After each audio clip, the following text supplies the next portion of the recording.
Welcome in, have a seat. Kick back and relax, cause it's that time of the week. How's your day? Was it great? Well, it'll get better with Otalku Cafe.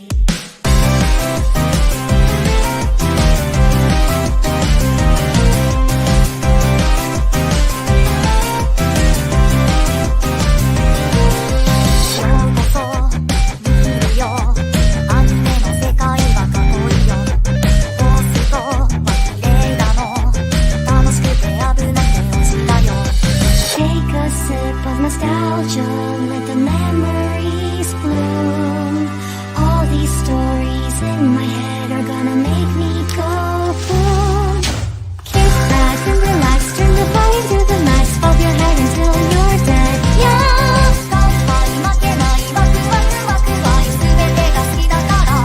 Yeah. Kick back and relax, turn the volume to the max, bob your head until you're dead. Yeah.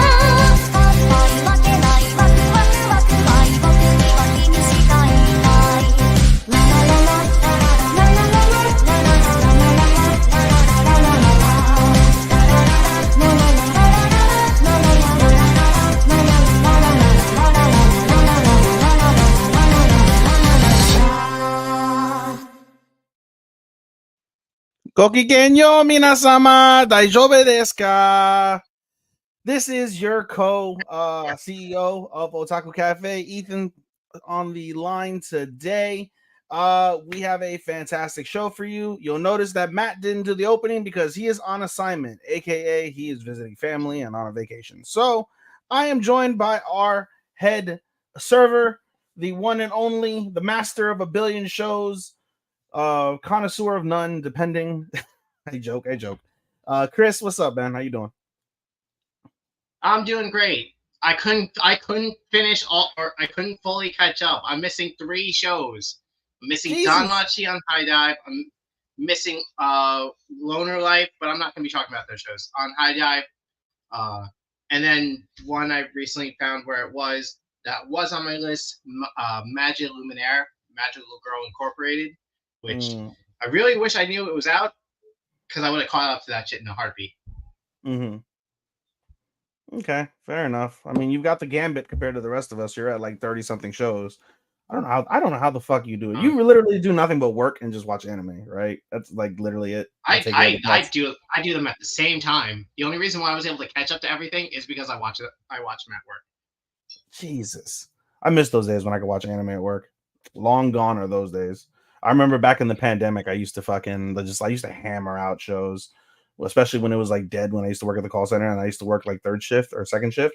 Oh, I used to just hammer them out. That's how I was able to amass like over 400 shows just in a short period of time, just because I was just hammering them out. I'd go through like a series like every other day. Those are the good old days.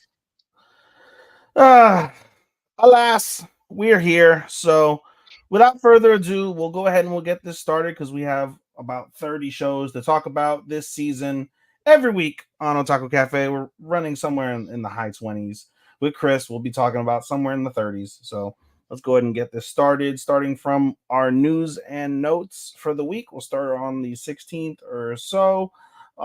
First one is a bit of a sad one. The passing of Shibuntani Yukihiro, the art director for Natsume Book of Francis.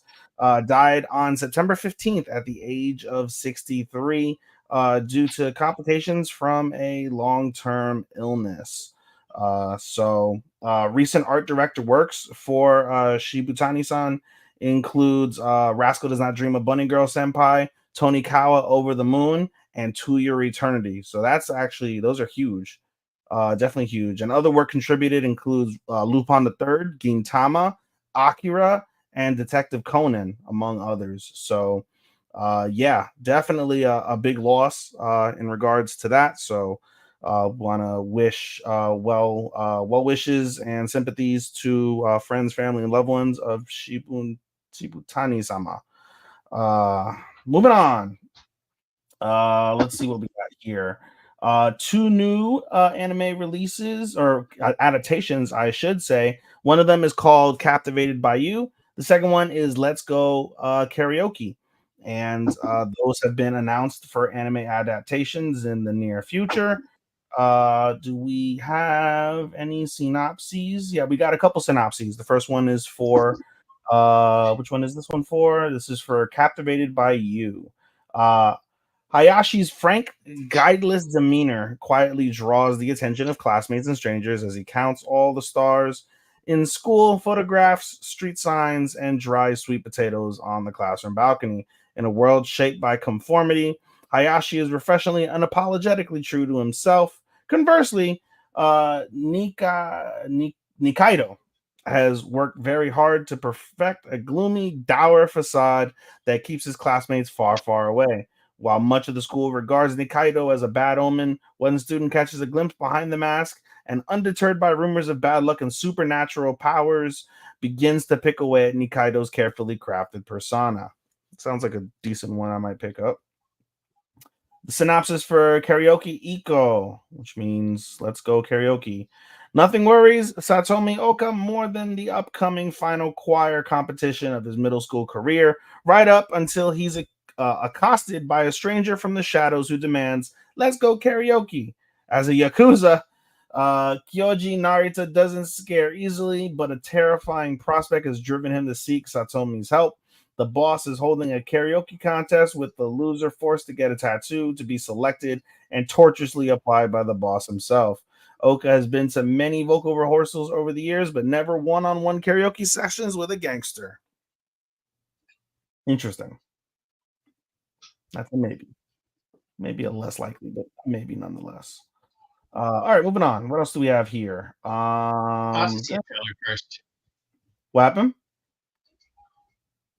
A trailer? Yeah, probably. I'll have to see a trailer for them first. Yeah, and that's what I tend to do lately. Like when I go through the list, I always how I do this. I always look at the poster, make sure it's nice and pretty, and I'll read the synopsis. And if it's still like not enough to convince me, then I'll look at the trailer. I actually just sidebar went through my winter 25 anime, and I'm up to 15 with out our recurring shows that are becoming in. So I'm well over 20, I think, as we go along. So that's fantastic. More anime. More anime. More anime. All right, cool. Moving on. Light novel. Kanchigai no Atelier Mystia gets a TV anime in spring 2025. Which basically we see here. What else? Synopsis. Okay. One day, Kurt, a kind-hearted boy, is suddenly kicked out of the hero's party for being useless.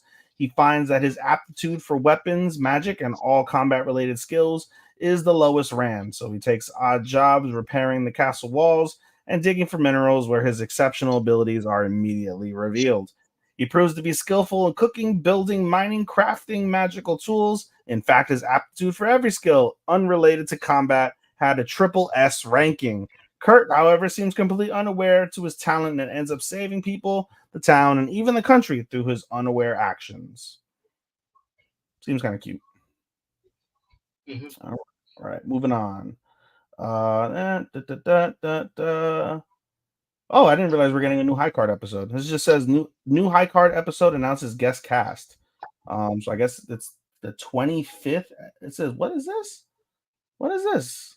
A new high card episode will debut Friday, November 25th at 9 p.m. by other streaming platforms at 10 p.m. I assume that's Japanese time. High card, The Flowers Bloom is the name of the episode. So I guess that's something I remember like if High Card ended on a cliffhanger. You think this will be like? It says the 25th episode, so okay. Yeah, so like I guess it's supposed to end the series. You think it's gonna end the series? Okay. I mean, hey, that'd be dope. I'm with it. What else do we got? No.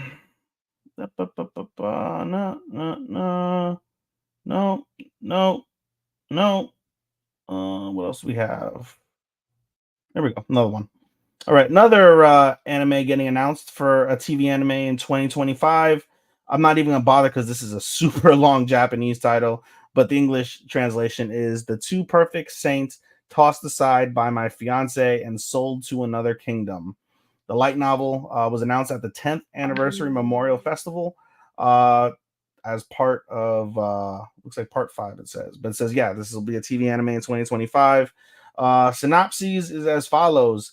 Philia hails from a family renowned for producing generations of saints, and she is no exception. In fact, she is known as the most powerful saint of all time, so extraordinarily gifted that many people find her insufferable. When even her fiance decides he can't stand her, he suddenly calls off their engagement. He's so eager to never see her again that he sells her off to a neighboring country in dire need of a saint of their own.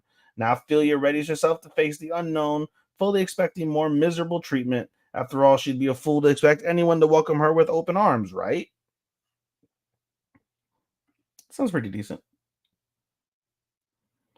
What else do we got? Oh, we got a string of new animes. Wow. I guess as we're gearing up. Wow. Yep, this is nothing but fucking anime announcements. All right, cool. This is a long news segment. Holy shit. Light novel Eris no Seihai gets TV anime, which basically means the Holy Grail of Eris. That's announced for a TV anime. This one synopsis is: it's common knowledge that nobles will do anything for power. Lying, manipulation, and extortion are the usual tactics. However, one family is exempt from this generalization, House Grail, whose main tenets are truth and integrity. The youngest daughter, Constance Grail, is just as moral as the rest of her family, believing in always doing the right thing and helping those in need.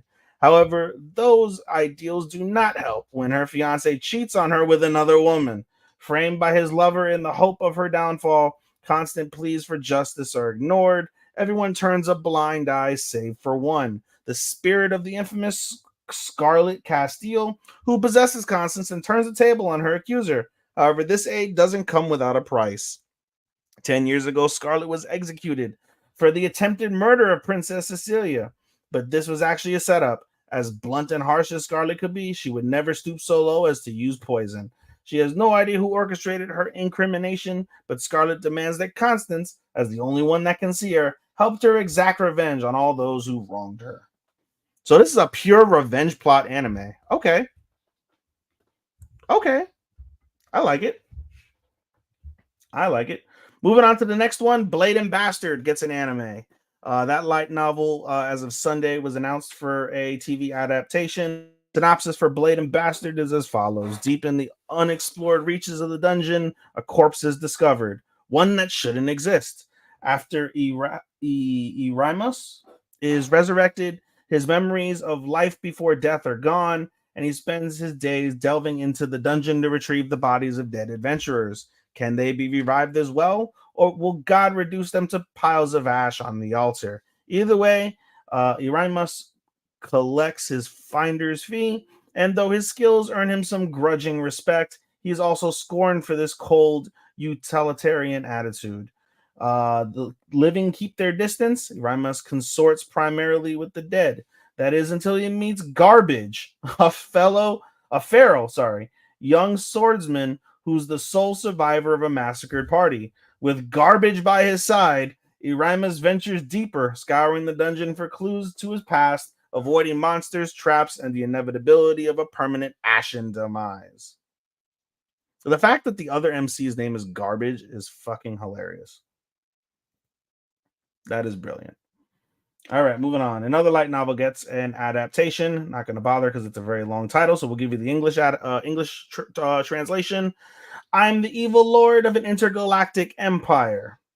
Gets a TV animation. Synopsis for this is as follows. In his last life, Liam lived as a moral, responsible person, but died deep in debt and betrayed by his wife. Reborn into the ruling family of a vast interstellar empire, Liam knows that life is divided between the downtrodden and the ones who do the stomping. So this time, he's going to take what he wants and live for himself.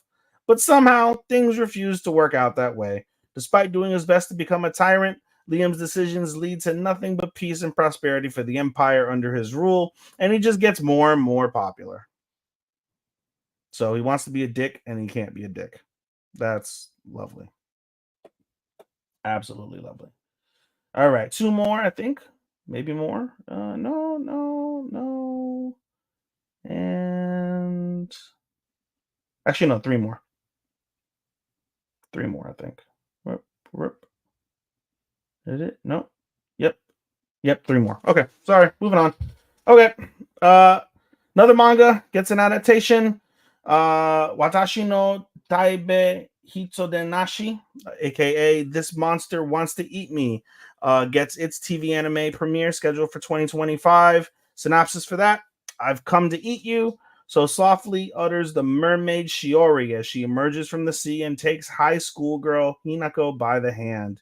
Hinako lives alone in a town by the sea and possesses an unusually delicious body that is irresistible to nearby monsters. To ensure that she matures to the best condition, Shiori seeks to protect Hinako, also that someday she can devour every piece of her. A longing thought comes to Hinako's mind: maybe this monster can make my wish come true. Sounds like a pass. Is what that sounds like. What else do we have? How many more do we have? Son of a bitch. Jesus, how many do we have? There we go. All right, I think I skipped this one. All right, another TV adaptation. This one actually for spring 2025. It's another long title, but we'll give you the English title. Past the Monster Meat, milady, is the name of the anime. Synopsis: like any proper noble lady, one must have certain acquired taste. For Melphiria March Alirad? What a fucking last name. She just happens to crave a rather exotic protein.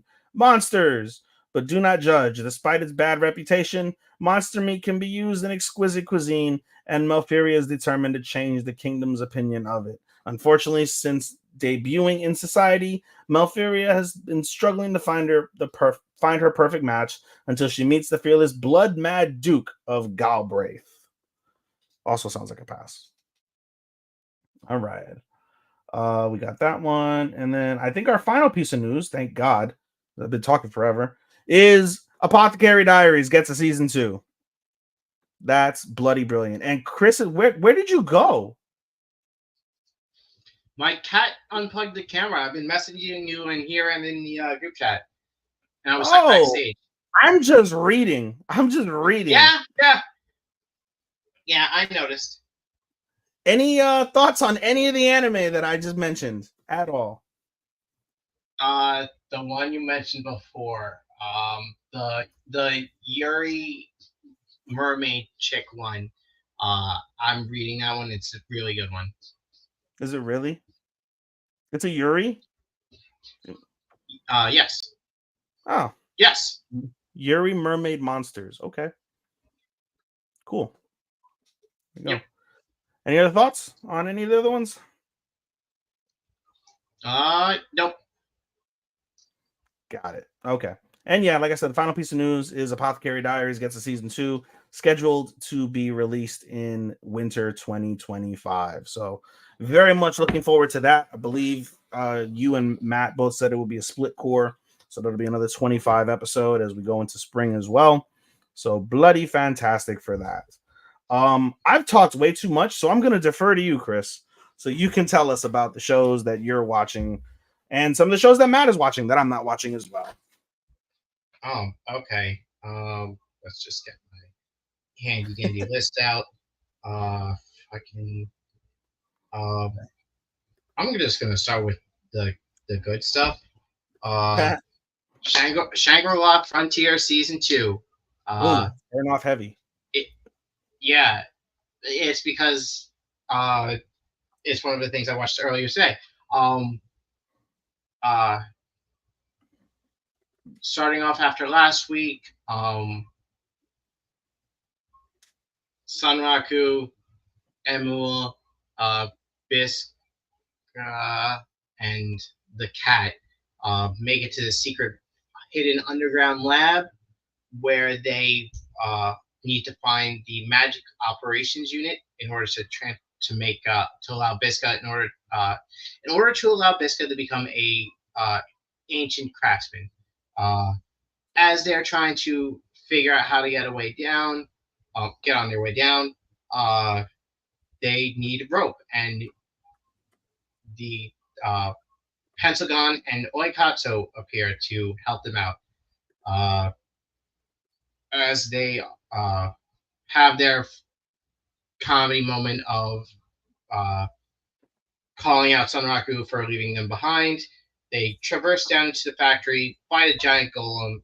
The fight scenes are still great, and uh, all well and good. They find a thing, uh, learn, or Sunraku spills that he told the library about them after Oikatsu and Pentagon were complaining that everyone was asking about Sunraku to figure out where he got Emerald, because to them Emerald is a uh, rare like pet that people can't get, so they want to get one.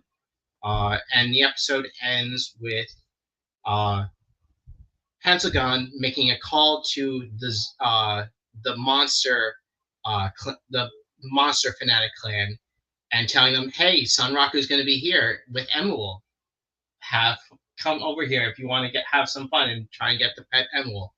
And that's where it ends. Naruto. Yep.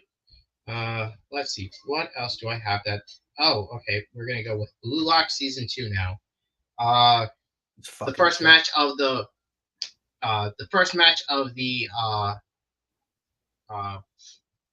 under 20 to determine who gets into the under 20 team. The first game is Team A, which is Rin, and I forgot his name, has antennas, and he gets man, it's hard with like shows with so many characters on top of remembering other shows with characters. Isagi with 2 new characters who are super nice and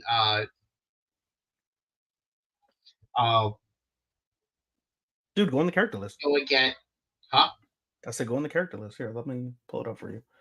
Blue Lock season 2. What do they look like? One has blue hair, light blue hair.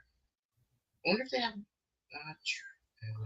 light blue hair. Hiroi? Hiyori? Yes, Hiyori, and a dude with black hair and a headband. Black hair and a headband. Gagamaru. Nijiro Nanase. Nijiro Nanase. Okay. They face against Chigiri and in who's part of Team B. Chigiri. Throughout this entire match, Isagi knows that what they need to do in order to make it into the under 20 is to not win, is to get to show off so that they get picked by the top members in their group. Since the teams are picked by the top 6, 3 teams, 2 of the top members go in it, and it's random whoever gets to play. So they need to work on showing that they can stand out enough for their top 2 members to pick them and can work with them well. And then Chigiri, with his speed, is able to get noticed from nicknames the Assassin and the Ninja. But Isagi has trouble with that. And then as the final moments of the match comes up, the game is tied 4-4. Next point wins. Isagi, using everyone, manages to get the final score and wins the game for his team. For the cliffhanger, it shows that the next match is going to be Team B versus Team C, with Reo being paired up with Nagi. Okay.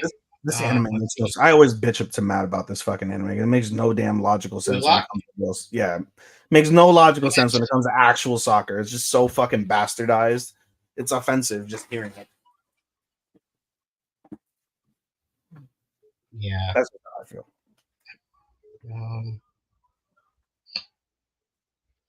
let's see what's next.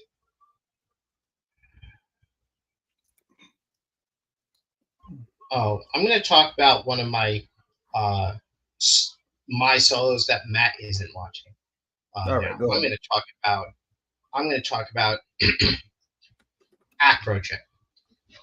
Acrotrip is a basic story. Do you remember gushing over magical girls? Do I remember? I mean, I didn't watch it, but I heard so much about it through you guys. Of course. Okay, now take that, get rid of any of the lewd, and you have and make it like purely comedy. That is Acrotrip. Uh, Follows the story of this girl who moves Chizuru Date, who moves into this rural town where nothing ever happens except there's a magical girl, Berry Blossom, fighting against an evil organization. The main leader of the organization isn't that great. He's like an idiot, Mm. but like Chizuru is a fan of magical girls and just wants him around to uh, make so she can watch the magical girl fight, and in order to do so, she joins the evil organization as the general in order to make it so that they fight, and she can watch her favorite watch the magical girl just fight, and it's hilarious. I fucking love Hear that, Sean? Magical girls. You love magical girls. Time to get on another anime with magical girls in them. it. Uh, Going back to something that me and Matt watching. He covered last week's Dandadan, right? Yeah. Okay. This week's Dandadan starts with uh, Momo, I say, waking up after the events of, or no, it starts off with the 80-year-old uh, hot as fuck grandma fighting against Okarun, who's possessed by Turbo Granny. Yes, we heard. We see the hottest fuck grandma. She Yep. is very popular. Yep. Um, the grandmother, I forgot her name,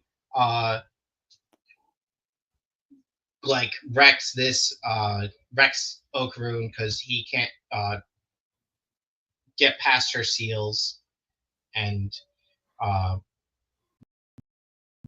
when the grandmother has Turbo Granny pinned, it fades to black, and we cut to Momo waking up. And she immediately wonders, wait, what happened to Okarun? He was possessed. I need to go make sure he doesn't like go crazy. She questions the grandmother. The grandmother is like, oh, don't worry, he's been taken care of. Uh, without really going into anything, making it seem like she killed him.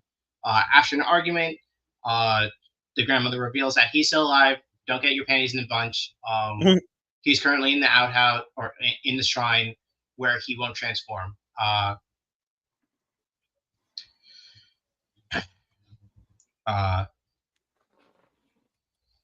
After confirming that he's alive, uh, the granny says the kid's pretty much fucked because the granny's curse is strong and she can't really take care of it because the only way to destroy it or to rid him of the curse is to have the turbo granny get rid of it herself or destroy her, which she can't do because she's in another part of the country.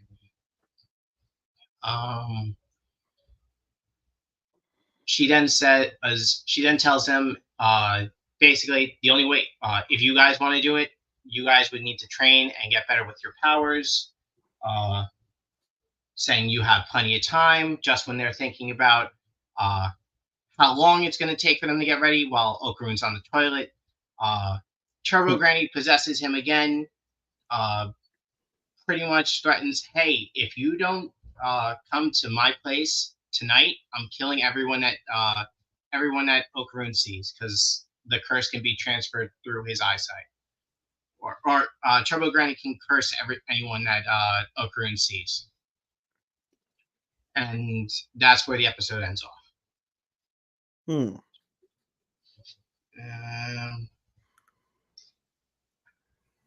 Don't know what else is Matt watching. Oh, you got like 10 options. Pick one. Yeah, I know. I'm trying to.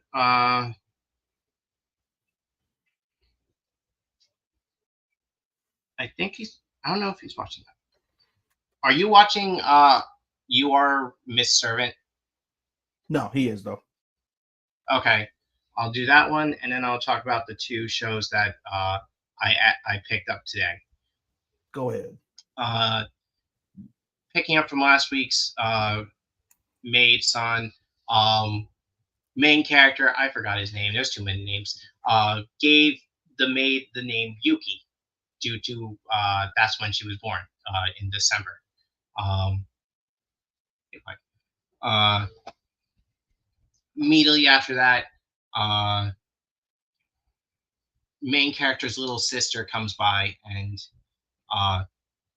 after learning that main character got a dog, to immediately become infatuated with the maid.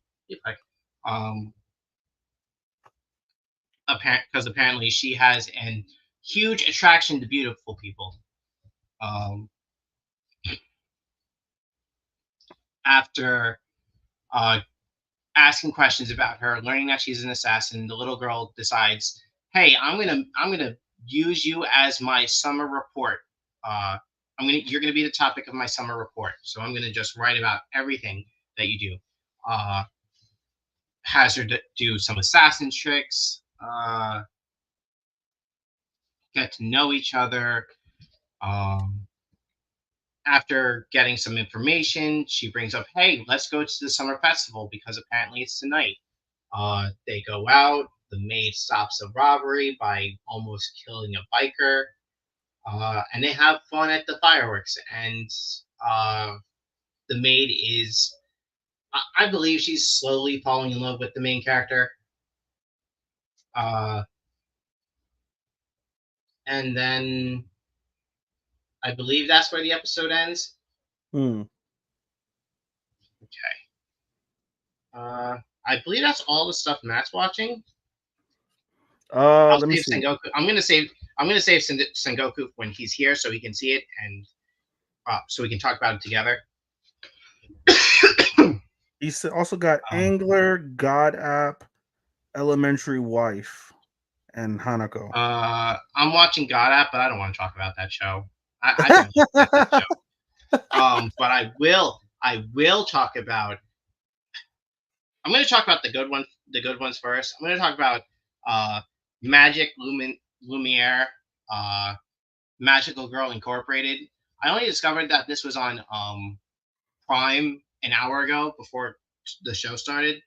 And I wish I knew where it was because the description I heard of the show was really good. Was what drew me in.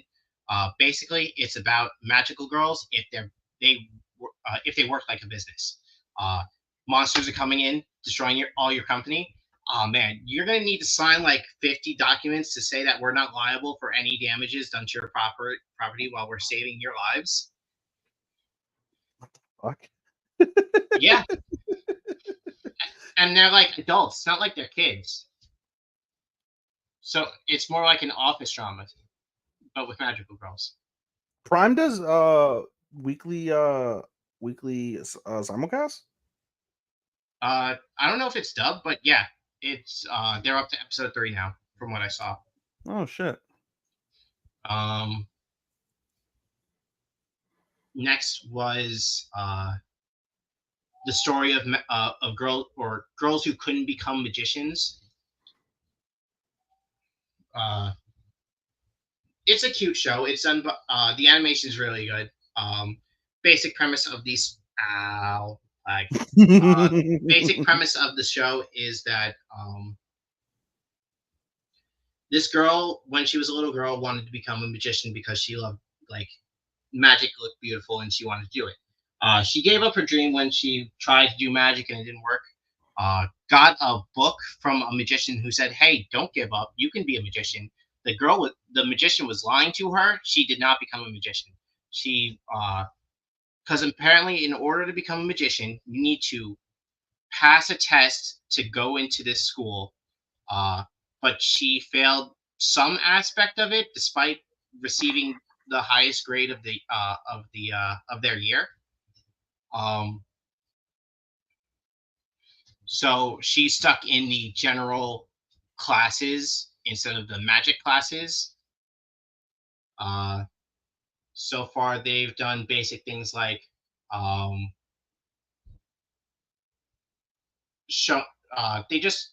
recent episode that just came out. They're picking out school clubs where non-magic students or non-magician students are heavily discriminated against. Can't do anything. Can't join certain clubs. But yeah, I'm liking it so far.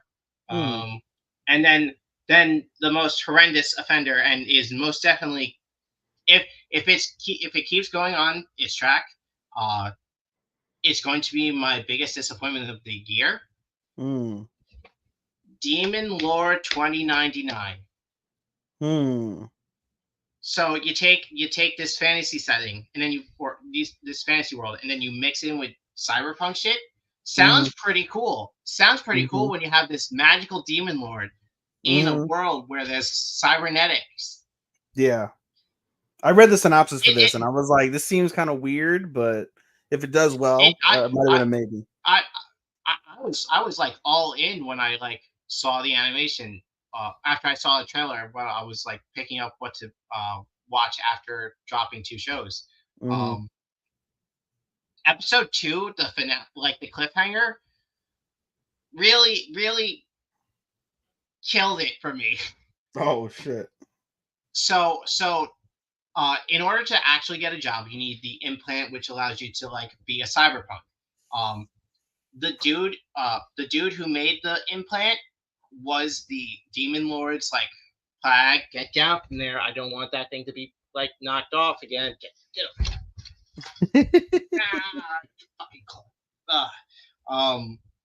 That fucking cat.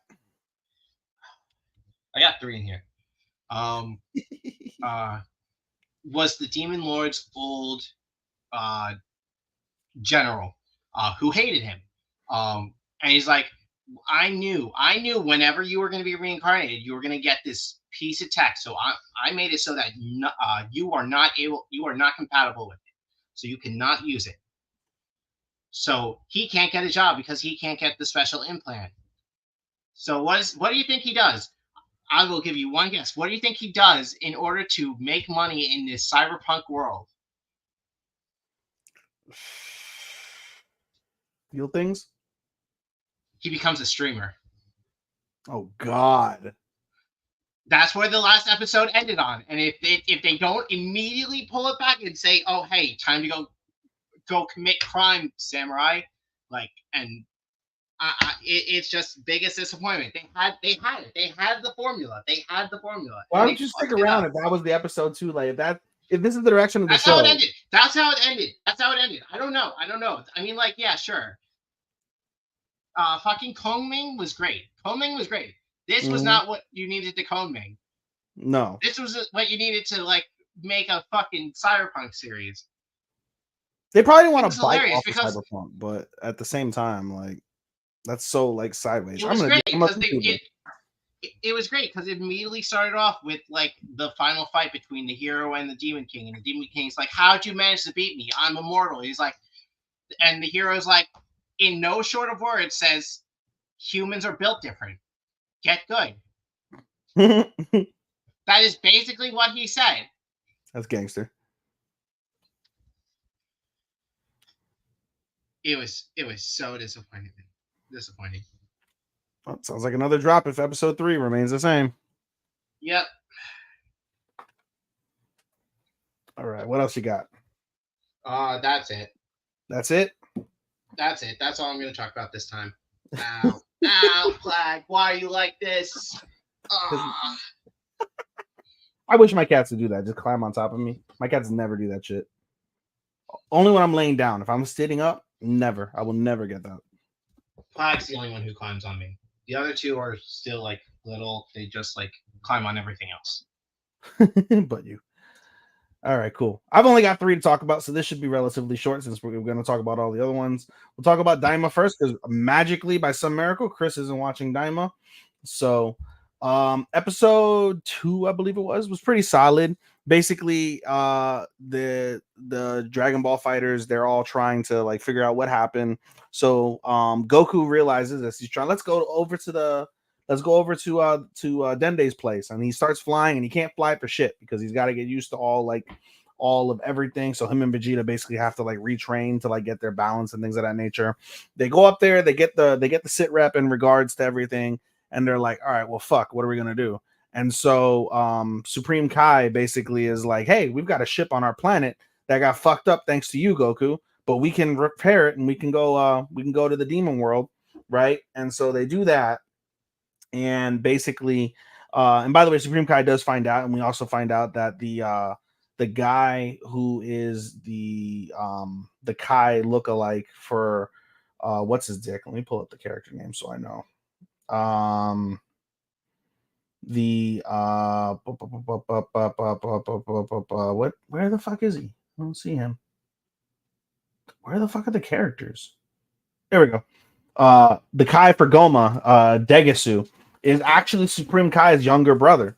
And so he gets that news, and so they start, but they teleport, and everything's teleporting because the other Kai, the older Kai, is the only one that can freely move about in his age and his like powers and stuff. And Bulma throughout the episode treats him like an errand boy and pisses him off, which is pretty funny from that perspective. But in any case, they basically teleport everything over to Dende's place, and they start repairing the ships and things of that nature. Goku goes on a little adventure to get his staff. Everybody remembers the staff that he had in the OG Dragon Ball. He goes on an adventure to try and get the staff. We find out that Master Roshi has been using it as a clothes hanger, so that was pretty funny. But he gets his staff and he shows everybody like this pretty little staff, and then they get a visitor, and the visitor goes by the name of Glorio. And Glorio works for a like offshoot king or something of the demon realm, and he's basically been tasked with trying to stop Goma, but he looks shady as fuck. So they're like, the fuck is going on? But he basically asked Goku to come with him to fight Goma and company and save Dende and such. And they're like, okay. And then Supreme Kai is like, well, I know the demon world, and he's my brother, my little brother, so let me go with you too. And they're like, all right, no problem. And Vegeta wants to go, and they're like, well, my ship can only have 3 people, basically. And so everyone's basically like, all right, Vegeta, Piccolo, everybody, just like whoever isn't coming with us, like stay back. The repairs are going to be done in like a week, and then you can come visit and you can come like, help us along the way. So that's the plan, and that's basically kind of where the episode ends. And Goku learns how to, fly again and does all that shit. So he's already starting to get his powers back very slowly as a 10-year-old. So that's cool. Okay, moving on. We'll move on to what's the next one I'm gonna do? We'll talk about GGO, which is pretty solid, honestly. Did you ever see season 1, Chris, of GGO? No, I did not. Or I saw like an episode. I couldn't really get into it. That's fair. I mean, like I wrote in my review for GGO, I'm like, if you expected something to be similar to Sword Art Online, you're going to be supremely disappointed. So it is its own standalone thing. So it's cool though. I mean, girls shooting guns, that's awesome. So anyway, though, episode 2 was pretty solid at GGO. Mostly focuses on Clarence, who, as we remember, is the androgynous type of chick that was in season 1. And so basically, as we left off in the series from the previous week, we have the United Fighters, and they mostly all get taken out by Len and company. And so there's only a few of them left, and Clarence joins them, but then immediately betrays them and starts like shooting them all up. So they had like probably like 20 fighters left, and now everybody fucking is like, for the most part, dead. One person that isn't dead though is Shirley, who was the sniper that shot what's her face? That shot Pizza Hui in season 1. And so basically we get a pretty cool back and forth between Shirley and Clarence. Shirley kills a bunch of people with her sniper. We find out basically that she handcrafted explosive bullets, which aren't even available in the game. And we find out they cost, like, each bullet costs 50 times more than a bullet that you would normally buy for a gun. So it was funny. She's like, it's basically like I'm spraying money all over the place, even though she's like shooting people and they're fucking exploding. And so we get a cool back and forth. And when it's all said and done, Shirley blows off Clarence's leg and basically to finish her off, stabs this bitch in the heart and twists the fucking knife. And Clarence is like batshit crazy, and she's like, well, I'm gonna die anyway. So she takes a grenade, pulls the pin, dies with it in her hand. And when you die, it's basically rigor mortis immediately. And so she can't get the grenade out. And so she basically fucking blows the fuck out of Clarence. Like just blows her up to end the episode. So that was pretty fucking solid. And then the episode really ends with the remainder of Shirley's team. They basically all like scattered and each of them die. They're down to the final person. The other guy's like, well, everybody's dead. Not worth it. And he just rage quits. He's like, I'm good. Resign. And then Shirley's team's gone to end the episode. So fairly solid from that perspective. Lots of cool shooting and guns. So I'm with that. And then the final one I'm watching is Trillion Game. And Trillion Game this week was also fairly fucking solid, I'd say. Basically, we continue where we left off on Trillion Game with Gaku and Haru staying up through the night. We see Haru basically cook rice and get coffee and energy drinks for Gaku, and they have like an hour to go. And Gaku is just fucking dead to the world. He is tired. He is just like fucked, right? And they're in the top 50. But again, if you remember, they have to be in the top 13, or sorry, the top 13, no, 12, the top 12 to make it to the finals. And so there's one question that's left that can get them there, and it's worth 777 points. And so basically, Gaku starts like trying to figure it out. He starts trying to trying to get the answer, and he finds it fairly fucking quick, right? He finds the answer fairly quick, and he's about to put it in, and Haru's like, no. Think about it. You found that so quick. This is worth 777 points. Look at the leaderboard, and you can see basically like all the points are all round except for this particular question. So you can see the teams that answer the question right. And if so many teams miss this and you found it that easy, that can't be the answer. So think about it. So, and it's okay again, capture the flag, which from an IT perspective, I love it. It's so fucking awesome, right? And so, the flag that was captured it all started in the beginning, and basically they're quick to surmise that what that flag means is that they go back to the very beginning. The very beginning of this tournament is signing up with a form, and so Gaku hacks the entry form and finds another flag at the very bottom of the entry form in the code, and it says jackpot 777, and he types that in, and before he presses enter with like a minute to go, Gaku and Haru have like a nice moment between them, saying how Gaku's really happy and appreciative of everything, and he had a fun time no matter the result. And he presses enter, and then they share a nice moment. And then eventually Gaku just passes out from exhaustion. He's done. He's exhausted. Haru stays up and he refreshes the screen and he wakes Gaku up. And son of a bitch, they fucking made the top 12. They squeaked in at number 12 with that specific answer right at the deadline and bumped number 13 out. So they've made the final. And so because they made the final, Kirihime, the fucking CEO girl that is batshit crazy, sends them, I can't tell you, a bunch of fucking flowers, and they call her up to thank her and whatever. And they go back and forth, Kirihime and Haru specifically. They go back and forth, and basically they come up with a side bet, and the side bet is if Gaku and Haru lose in the finals. Actually, let me backtrack. Before that, they basically, Kirihime says, I'm gonna face you off. I'm gonna rig everything to face you off against Dragon Bank, which is where she's like one of the head like chair people. Dragon Bank's top engineers. If you lose to our top engineers, then you're gonna work for me and my side businesses at minimum wage for the rest of your careers. Right? You're never gonna aspire. You're never gonna get shit. I'm not gonna get anything. You guys are gonna work for me contractually. You're fucked. Right? If you guys beat our top engineers, though, I'll let you guys fuck me. Literally, that's the bet. One of the two can fuck her all night. So that was sounds like a good bet. That was sideways. Have you seen her, by the way, Kirihime? No. Oh, she is fine as fuck. I'm gonna look up a picture right now for you on the air. She's fine as shit, but I was laughing because Haru's like, we didn't ask her an important question. Which one of us would get the fucker?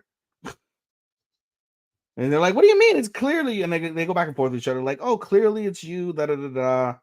Kirihime Trillion Game. Where is she? Will she pop up? Can I load in higher quality? Yes, I can. That's what she looks like, Matt. Chris. I can get away. There we go. Oh wow. Yep. Hot as fuck. Legal. She's also legal. But in any case, yep. So then the episode basically concludes. It's the day of the tournament. You have all like the top teams, like Team USA, Team China, Team Great Britain, Team Sri Lanka, like all these top teams, and then you get the Dragon Bank team, and then you see Gaku. And Gaku did his best. He's dressed up in a nice, very nice 3-piece suit. And we see Haru come in. And Haru, who normally dresses the sharper out of the two, he dresses very differently to cause a commotion and cause attention. And he's dressed up as a priest, as a shrine priest. And Gaku is like, what the hell are you wearing? And Haru's like, well, I'm going to be of no service to you like I was before. I'm completely dead weight and useless. So I'm just going to be here giving you emotional support and praying to the gods because that's what we need. Hopes and prayers that we're going to actually fucking win. And everyone's just like losing their shit. And the episode ends with everybody like kind of like, just like, what the fuck is this guy on? And Haru starts like madly screaming. He's like, ah! Like he's like fucking going Super Saiyan in the middle of this fucking like computer nerd field in the middle of a tournament. And the caption, like the narrator caption from Gaku says, little did we know that Haru had already cemented our victory in this thing just by being here and doing what he was doing. So that's where the cliffhanger leaves off. So we'll get that next week, or we'll get that this week, I should say. And I think it's tomorrow. No, Friday. This is a Friday. Nope, is it? No, this is Daima. What is Trillion Game? I think Trillion Game is tomorrow. Cool. So we'll get it tomorrow as we record. And that's it for me. Those three. So we're good there. And then let me mark off what you didn't talk about so Matt knows for next week. So we didn't talk about Uzumaki because he wants to have a heavy discussion on that. We didn't talk about Hanako. You talked about Miss Servant, right? Yes. Okay. You didn't talk about Elementary Life, Angler, or God App. Because you said God App sucks, and I don't know why you still watch it. For the lore, it's a Yoko Taro produced production, so it's got to tie back to Nier in all his craziness. Oh, that's right. That's right. Matt did say that. They're like, oh, well, we're going to trust the process. And the process is failing you guys, clearly. Yeah. Okay, cool. Moving on. So let's start off with, you know what I want to start off with, Chris? I want to start off with Orb because I promised Matt that I would pick it up, and I did, and I watched all 4 episodes. Before we move on to what happened in episode 4, I have to say the first 3 episodes were as wild as Matt had said on the air and as you had mentioned in the chat. So I'm very grateful for that. That shit was wild as fuck. Pretty good. It's pretty fucking good. Yeah. For those who don't remember Orb, Matt talked about it very briefly, but I'll recap it very briefly here. Orb focuses around the principle of heliocentrism, which is a 15th century principle that means basically all of the planets revolve around the sun in an orbit, right? And it's basically the foundations of modern astronomy as we know it. However, in this anime, this is basically the religious period where anything that goes against geocentrism, which means that the entire universe revolves around the earth, is heresy. And if you try to like debunk it, if you try to research it, if you try to spread anything other than geocentrism and that theological like piece, you get killed. Like they torture you, they fucking kill you, your family's in danger and then scorned and all of that. So we see lots and lots of death and torture early on. And as Matt said in last week's review, episode 3 ends with the main character of the first 3 episodes. What's his dick? I forget his name. It's as no. No, Rafal. Yeah, that's Rafal. He basically commits suicide by drinking fucking a potent cocktail of wine and opium, and he kills himself. And so, not before though, we find out that he did the same thing that Hubert did. And Hubert, for those who have watched the show already, and for those who haven't, before he was killed for his heresy, he left all of his materials in a box, and he had Raphael burn them. However, he didn't burn everything, and that triggers everything that happens after the fact. So Raphael, before he passed away, before he was arrested, he did the exact same thing. He took all his materials, buried it, or not buried it, put it in a wooden box in the middle of nowhere in the forest. And that's where episode 4 picks up. Episode 4 picks up with a couple of new characters. The first character, his name is Oxy. It's also there's a time skip, right? It's like yeah, there's a time skip. It's 10 years. 10 years later. No, yeah, it was 10 years in the future, right? We skip forward and everything is as it was basically. And we get two new characters. Like I said, we get Oxy, who is one character, and where's the other dude? There's another dude somewhere. I forget his name. And there's no other cast list. He's not showing up. I don't think he's showing up. Yeah, he's not here. It's not Kobe. No, it's not Kobe. He hasn't shown up yet. I don't know who the fuck Kobe is. But there's two dudes, right? And basically... Oxy? Yeah. Oxy's the doom and gloom guy. And who's the other guy? Doesn't say. I wonder if Mal will say. Orb. Click on Orb. Orby. Is there a character list? Yeah, here it is. Oxy. Schmidt is the other guy. Found him. Schmidt. Yes. So Oxy and Schmidt. And Schmidt has on his own, he does his own astrological charts and specifically follows Mars. And he does it in secret. And basically their day occupation is they're considered part of the neighborhood watch, which basically they're allowed to kill people. Like they go on guard, they kill people, they assist the church and they all assist of that. in duels. And they assist in duels, yeah. So we see them kill people early on. Oxy is really downtrodden. He's fucking kind of crazy as well. He goes on this random spiel about he's one of those he's beta as fuck. He's just oh, I'm sorry for living. I'm so sorry for living. I'm sorry for breathing the same air you're breathing. And Schmidt is very upbeat because of the fact that he finds positivity in consistency. And to all of his logics that he's been tracking for over the course of a year, Mars is always consistent, always goes around in a circle, always goes around in a circle, always goes around in a circle, until one day it deviates. And that's because back in those days, they didn't realize that Mars has a longer orbit period than Earth. And, they're I think it's maybe a couple months, I think it is, that Mars takes, and a couple extra months. It's 14 months to revolve around the sun. And so he doesn't notice. Nobody knows this at this time, but he notices it deviates. Schmidt is depressed. Schmidt is all fucked up, right? And we also get Nowak, 10 years later as well, and he's still a savage. He's still killing people. He's still getting heretics and fucking sending them on fire. And so we get a cameo with him after all these events occur, and basically from there, you get Oxy and you get Schmidt. Their task for the day is to basically transport a heretic over to his death. And so at first the heretic starts talking to them, and they're like, we don't want to hear it, we don't want to hear it. But the heretic goes on and he goes on and he goes on and he goes on and he goes on, and he knows of the location. We find out later he knows the exact location of Raphael's data, all the data that he has.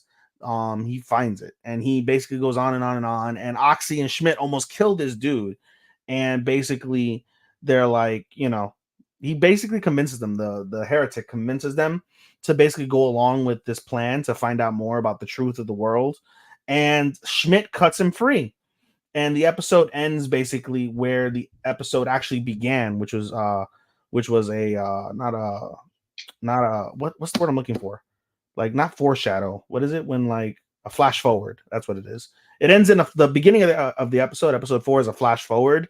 It ends where the flash forward begins, basically, where they cut him free. And now in episode 5, you're going to see them go up the mountain to find Raphael's data. In essence, his research. So that's pretty interesting as well from that perspective. Any thoughts, Chris? It's certainly getting interesting.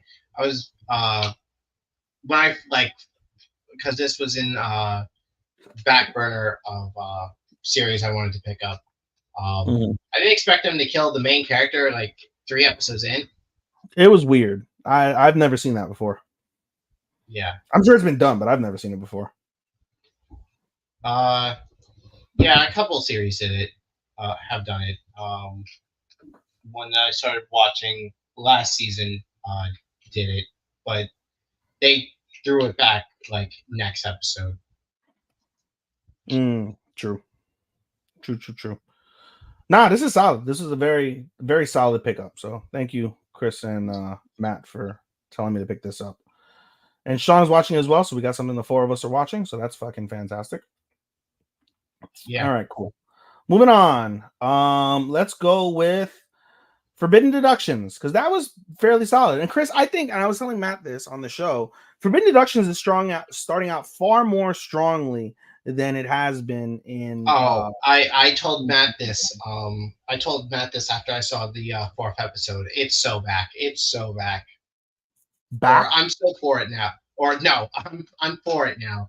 I started getting interested this episode when I started like piecing together like what was happening like just before they revealed it. Like the fact that they the smoke screen didn't really make any sense because if they were going to shoot him with an arrow, or the other thing that they brought up once we start talking about this episode with Spitz.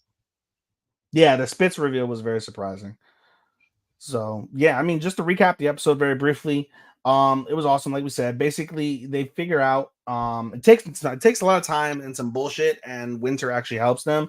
But Ron is basically able to figure out the riddle, and Toto basically kind of like helps him out by like just looking at his tattoo. And Ron puts 2 and 2 together because he's the fucking 6th. We find out, and it's confirmed. I mean, we knew this already, but it's confirmed that Ron is the 6th generation of Sherlock Holmes. So we find that out, and now Toto knows that as well. And so basically, we learn that the entire objective of Winter is to like take them away from the clocks. Because again, at 12 o'clock, a big bomb's gonna explode, and the last hacker and Amamiya are both gonna die because they got bombs strapped to them, and it's gonna blow up, and they're all gonna die, right? And so they put them. They're at the very top, obviously, of this hotel, and they put them in the very bottom basement. And so they try to take the elevator, but Winter's like, "Ha! You're not gonna make it in time because it takes a full minute alone just to get up the fucking." Just to get up to the top floor, and another minute down. And it's already 11:58 and 45 seconds. So you're not going to make it. They're going to blow up. You're going to die too because you're on the bottom floor. Perfect. You're fucked. No problem. Ha. But basically, what's it called? Spitz, who has a GPS and a bug on Toto, yep. Was able to listen in on the entire conversation and rescue Amamiya and the last hacker. Yes. And so Winter is like, fuck, I've been foiled. It's okay. I'll get you next time, Kano Hashiran, and puts up he blows up basically the back end of the screen that's like at the top of the roof, and he's gonna jump off on his own. But then basically in his earpiece that he's had, which by the way, I forgot to mention that as part of his whole plan, as part of Winter's whole plan, because I think it's a she, so we'll say she triggers Ron's guilt powers. Basically, Ron's powers activate, and Ron tries to tell her, like, okay, kill yourself. Jump off the roof. Excuse me. Jump off the roof right now. But he's got hearing aids, so fucking he can block out. Winter has hearing aids, so she could block out the commands, and it doesn't work. And the explosion wakes Ron up, and she's like, I'll get you next time. But then in the same earpiece that's blocking Ron's commands, Winter hears back from the leader of House M, whose name I forgot. He hears from the leader like, named. You don't think he's named yet? Okay. Yeah, no, he was just called Nichan. Nichan, yeah. So basically, they're like, "Oh, you're like failure won't be tolerated," and basically, Winter gets shot in the fucking chest. Winter falls to the ground. It takes them a minute or so, which is actually key information. It takes them a minute. They look down and they see Winter's dead body just hanging there, right? So all is well. They rescue Amamiya, and we see Toto and Amamiya talking, and we find out basically that soon after they put the hacker in the paddock, and then they sent him off to jail. He committed suicide by swallowing a poison pill, which Amamiya was confused because she was there with him when they were putting the bomb on, and basically he was begging for his life. Please don't kill me. Please don't kill me. So Amamiya is confused in regards to why did this person who begged for his life earlier just automatically commit suicide after his life was saved? That don't make no sense. And obviously Toto knows the truth that it's the House of M and they're covering up their things. Yeah. So Amamiya is like, hey, I trust you with going down to the morgue and confirming the body of Winter. Okay, no problem. So they go. He goes down. He pulls the sheet from the tray, and it's a doppelganger. They switched out Winter's body, which is bullshit, by the way. I don't know how the fuck. Like, I don't either. They caught him mid-fall and then swapped him so his body. And I don't think body was already bleeding there. Yeah. That don't make no sense. But in any case, they did that. And so basically, we see the episode kind of ends in two parts. The first part is Ron Spitz and Toto talking, and basically they get galvanized. Ron is like, I'm gonna defeat them, and and Toto's like, I gotta take life more serious now because this is some serious fucking shit that I'm now involved in. So, everybody's more serious focused, which I love. Everyone's more serious focused. And then we get a shot basically at the leader of House M, and we see the butler there, and the butler is like, all traces of the crime have been wiped up. No information on House M was released, so we're all good. And then the leader asks, how's Winter? And basically the butler is like, well, she's in critical condition. Tonight will be the turning point, whether she dies or whether she makes it. And basically the leader asks the butler, hey, go kill the assassin that failed to kill Winter, because failure won't be tolerated. And that's where the episode ends, basically, with the assassin who failed to kill Winter going to get killed, and Winter's technically still alive. Not by, I guess, by the grace of God or whatever the case is, and who knows what'll happen after the fact. So, but yeah, really fucking solid. Yeah, really solid. Yeah, really fucking solid. Okay, moving on. I gotta actually type in Blue Miburo. I'm just gonna throw out my thought on this because I'm gonna fucking piss myself laughing if I'm right. So the 6 on Ron's neck is for the 6th generation Sherlock. Sure. Want to bet that the 9 is he's also a 9th generation Moriarty. They're the same age, no? Yeah, but that doesn't mean that shit can't happen. They're not the same age. Yeah, they're from the same time originally, but like a bunch of teenage pregnancies. That, or some people could the Sherlock family line could have had children at later ages, while the Moriarty kept breeding more kids. Because it seems like they're that crazy enough to do it. I don't think it would be, but it's not out of the realm of impossibility. So I see it. Okay. Fair enough. All right, moving on. You want to talk about let's talk about Kenshin before we move on to another one that I wanted to talk about. Let's talk about Kenshin. Relatively solid, I'd say. Basically the show focuses it starts off with what's his dick?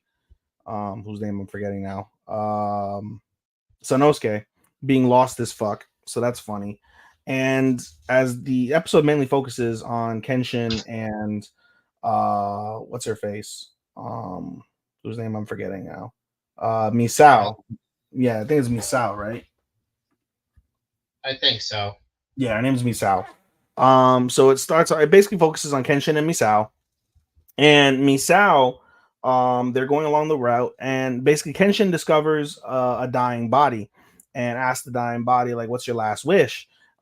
He's like, I need you to, save my family, save my village.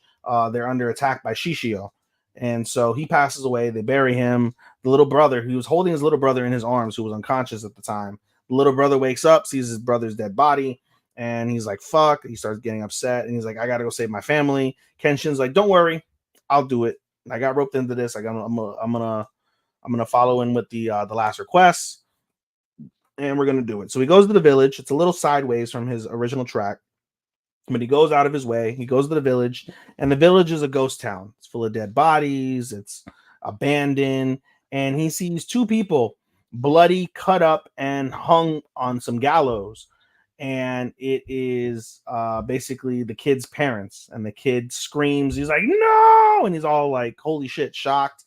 And all of a sudden, what's it called? All of a sudden, all the people that were hiding, they all appear. And so now it's Kenshin versus like 25 fucking guys. And Kenshin starts fucking going off. He starts beating all these guys. And basically, we get an appearance from another guy who's about to kill Misao and the other boy, whose name I'm forgetting. And we get an appearance from Hajime. Hajime comes and saves them. And Hajime joins the fight with Kenshin, even though he's pissed off. He's like, I thought you were gonna go and go to what's it called, to Kyoto. The fuck you doing here, like doing all this bullshit that doesn't matter. But he's gonna end up helping Kenshin anyway because it's 25 versus 2. So all in all, fairly decent episode. Again, more serious, which I appreciate. I'm appreciating the seriousness of everything. So no complaints from me on that front. Anything from you, Chris? No. It's just I don't know. I just haven't been able to like fully focus on a bunch of series due to just having to like clap them out. It was a good episode though. Mm-hmm. I do concur, sir. I do concur. All right, moving on. What else do we got? Let's talk about, before we move on to ones that we are watching together, let's talk about a new series, the final series, at least for us together, that we're watching. Blue Wolves, Blue Miburo. Episode 1 dropped. Oh, you didn't watch it? Good. Oh, you watched it? Okay. I did. Yeah, it was a good episode. Or it was a good start for this new show. Mm-hmm. As I sip the last of my Coke. Yeah, no, it was a really good episode. The episode basically focuses on 2 samurai. Let me back up, actually. The show itself is set in 1863 Japan. So basically it's at the last era of the shogun. And so it focuses on 2 samurai. They're called the Blue Wolves, and their names are Soji and Toshizo, and or Hijikata and Okita. We'll say Toshizo. This is just basically, I'm gonna assume, the founding of the Shinsengumi, which is this is separate. I think this is separate from them. No, because like the character Okita Soji is a prominent member of the Shinsengumi.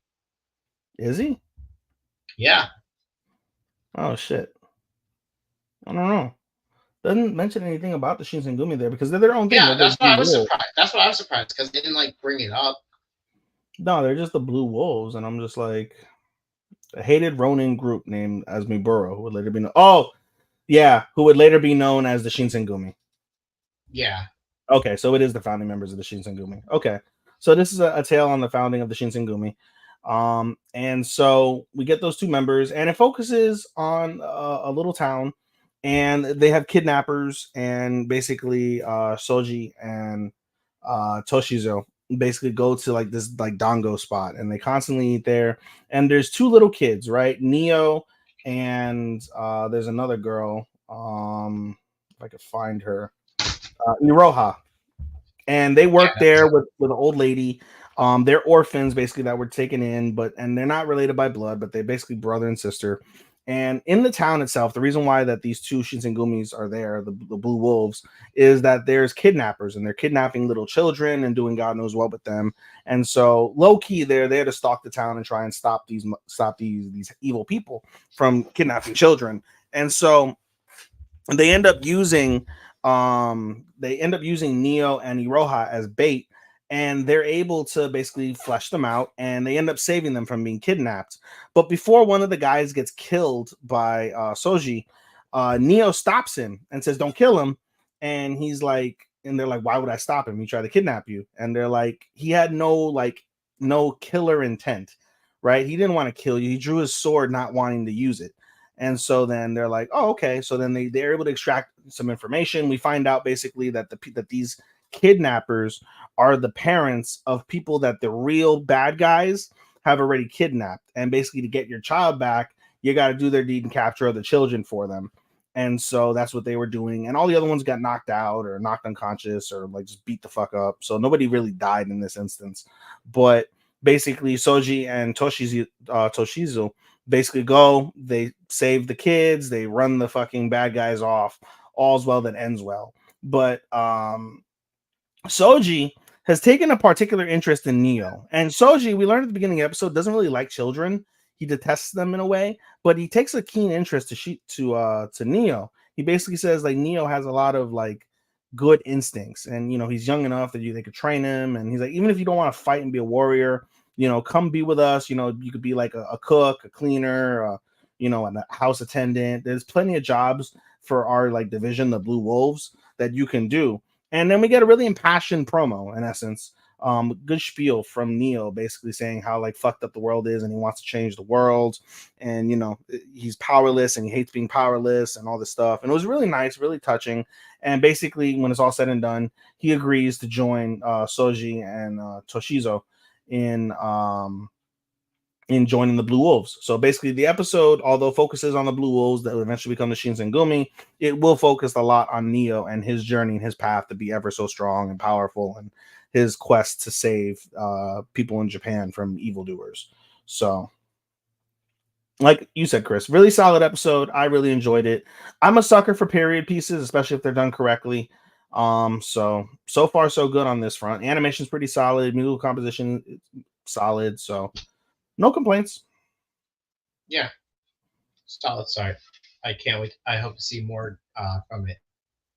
I do as well, and this is also one of those continuous cores. This will be another 20, I believe 24 episodes or something along those lines, depending. Maybe. So TBD on that front. All right, let's move on to some of the ones that you and I are watching that Matt isn't watching before we hit the heavy hitters, before we close out. We'll start with I talked about Gunga already. Talked about Miburo. Actually, I gotta remove Miburo from here. I don't know why I put Miburo there in hindsight. Okay, we talked about Miburo. All right, let's keep on going with this then. Let's talk about 365 Days Till Wedding. What do you think of the show, Chris? It's really hard to catch my attention due to how slow it is. Mm-hmm. The characters have good moments together, especially when they're like being awkward as fuck. When they're like, "Oh man, we're sort of trying to like fake being in a relationship, but like they don't know what the fuck they're doing because neither of them have been in a relationship." Right. Those moments are cute. Just like it just takes too long for anything to actually happen, though. Yeah. No, I get it. And, we kind of get toward the end of the episode. We'll get to that, what you just said in terms of they don't know what the fuck they're doing. There is a little bit of a development there at the end, but we'll get to that momentarily. Basically, episode 3 for 365 days is pretty solid. Takia basically meets up with his father, and after a lot of talking and back and forth, he basically agrees to go back to his hometown. And he tells Rika that, like, when I go back to my hometown this, like, on the weekend or whenever he's gonna go, he's gonna tell everybody it's a sham, total bullshit, don't worry about it, it's all good, da da da da. But it kind of like inspires Rika to, like, really consider things from her perspective a tiny bit more, and she starts to get into it more. When Takia returns to the office, their boss basically says, "Hey, need a huge favor. We've got like the princess of like Lithuania or some shit like that, or Luxembourg, I don't know, one of those like Baltic European princess. Yeah, European princess. And basically her name is Claudia, and she's requested a personalized guided tour of Japan using our like company. Please, and she requested mail specifically. She's like, she requested a male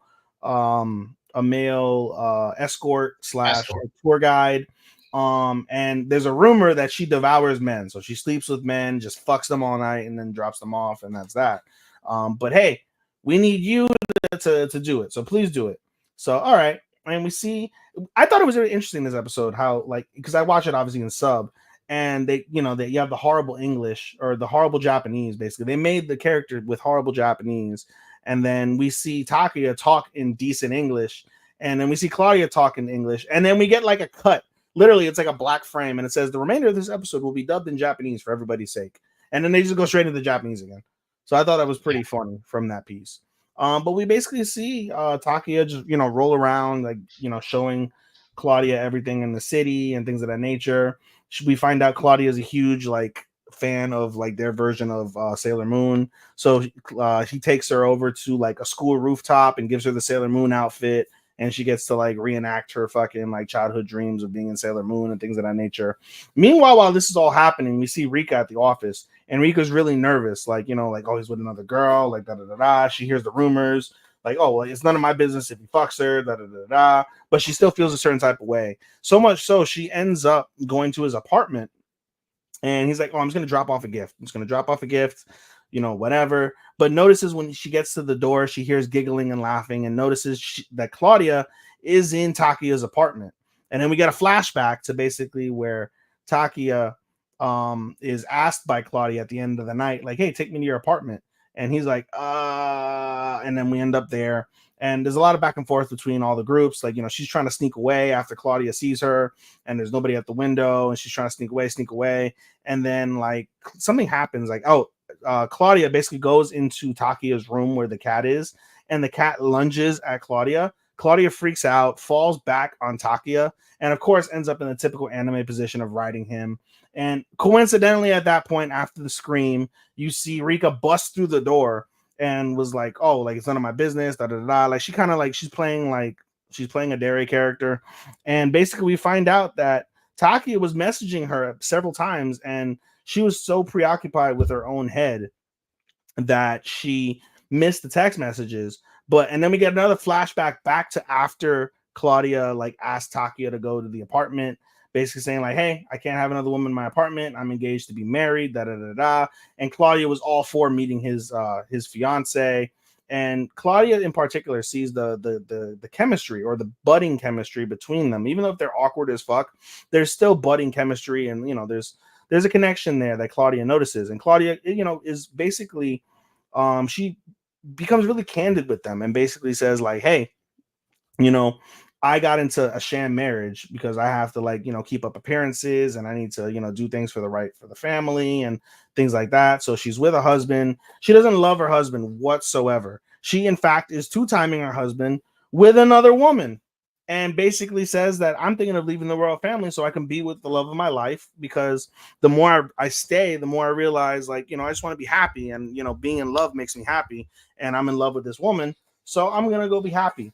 And she basically says, like, seeing you guys and your faithfulness and your commitment to each other inspires my decision even more to want to just leave the royal family, leave all my privileges, and go be with my girlfriend and, travel the world. And we see pictures of them traveling the world and things like that. So that was cute. And so then Claudia thanks them. She goes off, and it's one of the last scenes of the episode. You see her flying above Japan, flying back to Europe, and basically like, saying like, oh, love, and starts reminiscing on that. But the real end of the episode, we see Rika and Takuya talk outside the apartment. Rika hands the gift, and she's so embarrassed. She was embarrassed half the time ever since she busted in because she was so wrong. She walks away. And earlier in the episode, when she was talking to Takuya's father, we find out Takuya was huge into frogs. He used to love catching frogs and things of that nature. And so she got him a frog-shaped rock and said, I thought you'd like it. Here you go. And he opens it up, sees the rock, and he's like, oh, I'll treasure this, forever. This is such a cute gift. And the thing that I was going to say earlier is basically for the first time, Takuya starts questioning, like, what if Rika and I like really took this serious? I'm like, what if we really did get married? Like, she's not that bad. I can see her as my wife. And so like the first thoughts now between the two, like they're really starting to build some chemistry and start getting that going. So, I agree, Chris, it's a little slow by reality, but pretty solid from that perspective. It's getting somewhere. Yeah. Hopefully it keeps it up. Hopeful fuckingly. All right, moving on. Another one that you and I are watching that Matt is not is Yakuza Fiance. And holy shit, the opening 1 second of the show is what everybody online talked about, Chris. Yep. For the Crazy Yandere main character going down on a woman. Yup. Basically, Kirishima, I believe is his name. The first opening second of this show is Kirishima literally eating out another girl. They just a random, like she's not even in the cast list. She literally, quite literally, is just a random woman, and he's going to town on that pussy. And basically, the girl is like, "Oh, it's been so long. Like, you know, we haven't done this in so long. It feels amazing. Did you get a girlfriend?" He literally stops eating pussy, looks at her, sits up, and says, "Oh my god, I love this girl. Do you want me to talk about her? Let's talk about her." And literally, the girl is like, "This is not the time for you to tell me about another girl while you're literally licking my box." The fuck? And so he doesn't give a fuck. He still goes on and on and on and on about fucking Hoshino.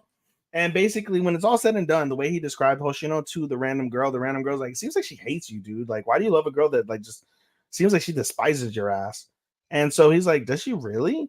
And then we cut to the OP, and then we basically see Hoshino asleep one night, and we start to see over the course of like 2 or 3 nights, or I think it's probably like 1 or 2 nights, we see what's his face, Kirishima, basically, even though she's locked all the doors and everything, he basically opens her like bedroom door. Yeah, he breaks in, opens the bedroom door, and starts like he kisses her, like plays with her hair, braids her hair, touches like her body in like a non-sexual way, and she kind of is like semi-awake when this is all happening. She's like, "I swear, the next time he does this, I'm gonna fucking stab him."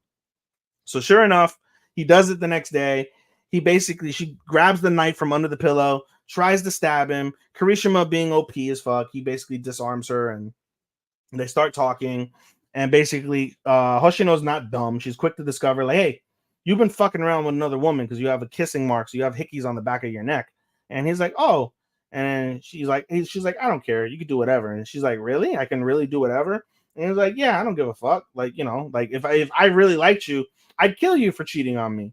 And then Kirishima's like, "Oh my god, please hate me so much that you want to kill me. That is my aspiration. My aspiration is for you to love me so much. When I cheat on you, you want to murder me." And he's like, "Why the fuck do you want to cheat in the first place, you fucking creep? What the fuck? 1 + 1 isn't adding up. The math ain't mathing." But it's quite funny from that perspective. And then the remainder of the episode kind of focuses on Hoshino and a couple of the attendants from her original Yakuza gang. Yeah, from not Okinawa, from Osaka.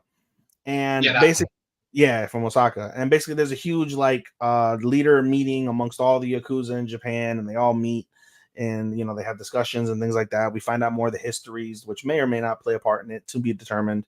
And then the episode, like I said, focuses mostly on Hoshino talking to a couple of the guys. We saw a cliffhanger from the last episode of somebody on a bike and Kirishima noticing who they were. We find out that person is a guy named Toriashi Shoma. And Toriashi basically is one of like basically Hoshino's like right-hand dude. So there's 2 guys, there's him, and then there's another dude, I think his name is Suo. Suo basically is the guy that raised Hoshino when her grandfather, Some, was like too busy to do anything. So basically, Suo was like the attendant, like always there, basically raised her from diapers. So literally like a father figure to Hoshino. And Shoma is basically her top aide. So whenever she needs anything, she needs to run anything down, track anything, take care of any dirty business, it's always Shoma, Toriashi, that's doing all the business. And basically, we also see in this episode, ready to kill Kirishima. He's ready to fucking literally. We see Kirishima basically like doing research on this guy. I don't know how the fuck he figured out who it was, but he figures it out and is doing hardcore research on him. Meanwhile, Hoshino's like, "I'm sick of Tokyo. I'm sick of all this bullshit I'm dealing with. I would love to just come home with you." And just not in that way. And they're in a hotel room, which I thought was pretty ominous. I thought some shit was gonna go down when they enter the hotel room. She's in like a nice skirt, like she looks fine as fuck. And basically, Toriashi's like, "Well, I can kill him. We'll have no problems. We just kill him." And fucking Hoshino's like, no, that's what the fuck? That's extreme. Let's not do that. And Toriashi's like, all right, no problem. We won't do it. But you tell me the word.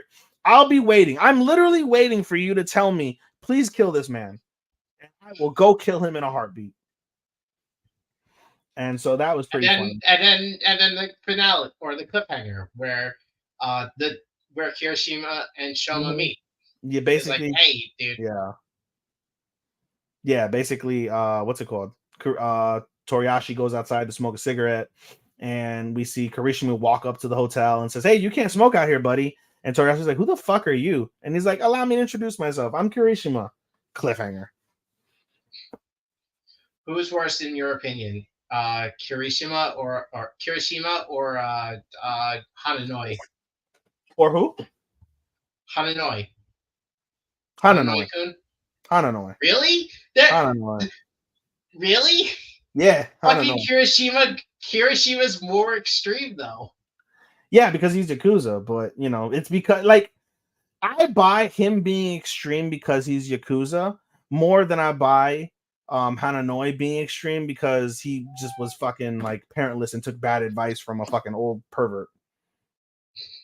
One of those things doesn't equal the other. So for me, I'm gonna say Hananoi. Because he lives a normal life. He surrounds himself with normal people. And he's like, I don't care about anybody. I just care about you. I become hyper fixated on the women that I'm with because I've got nobody.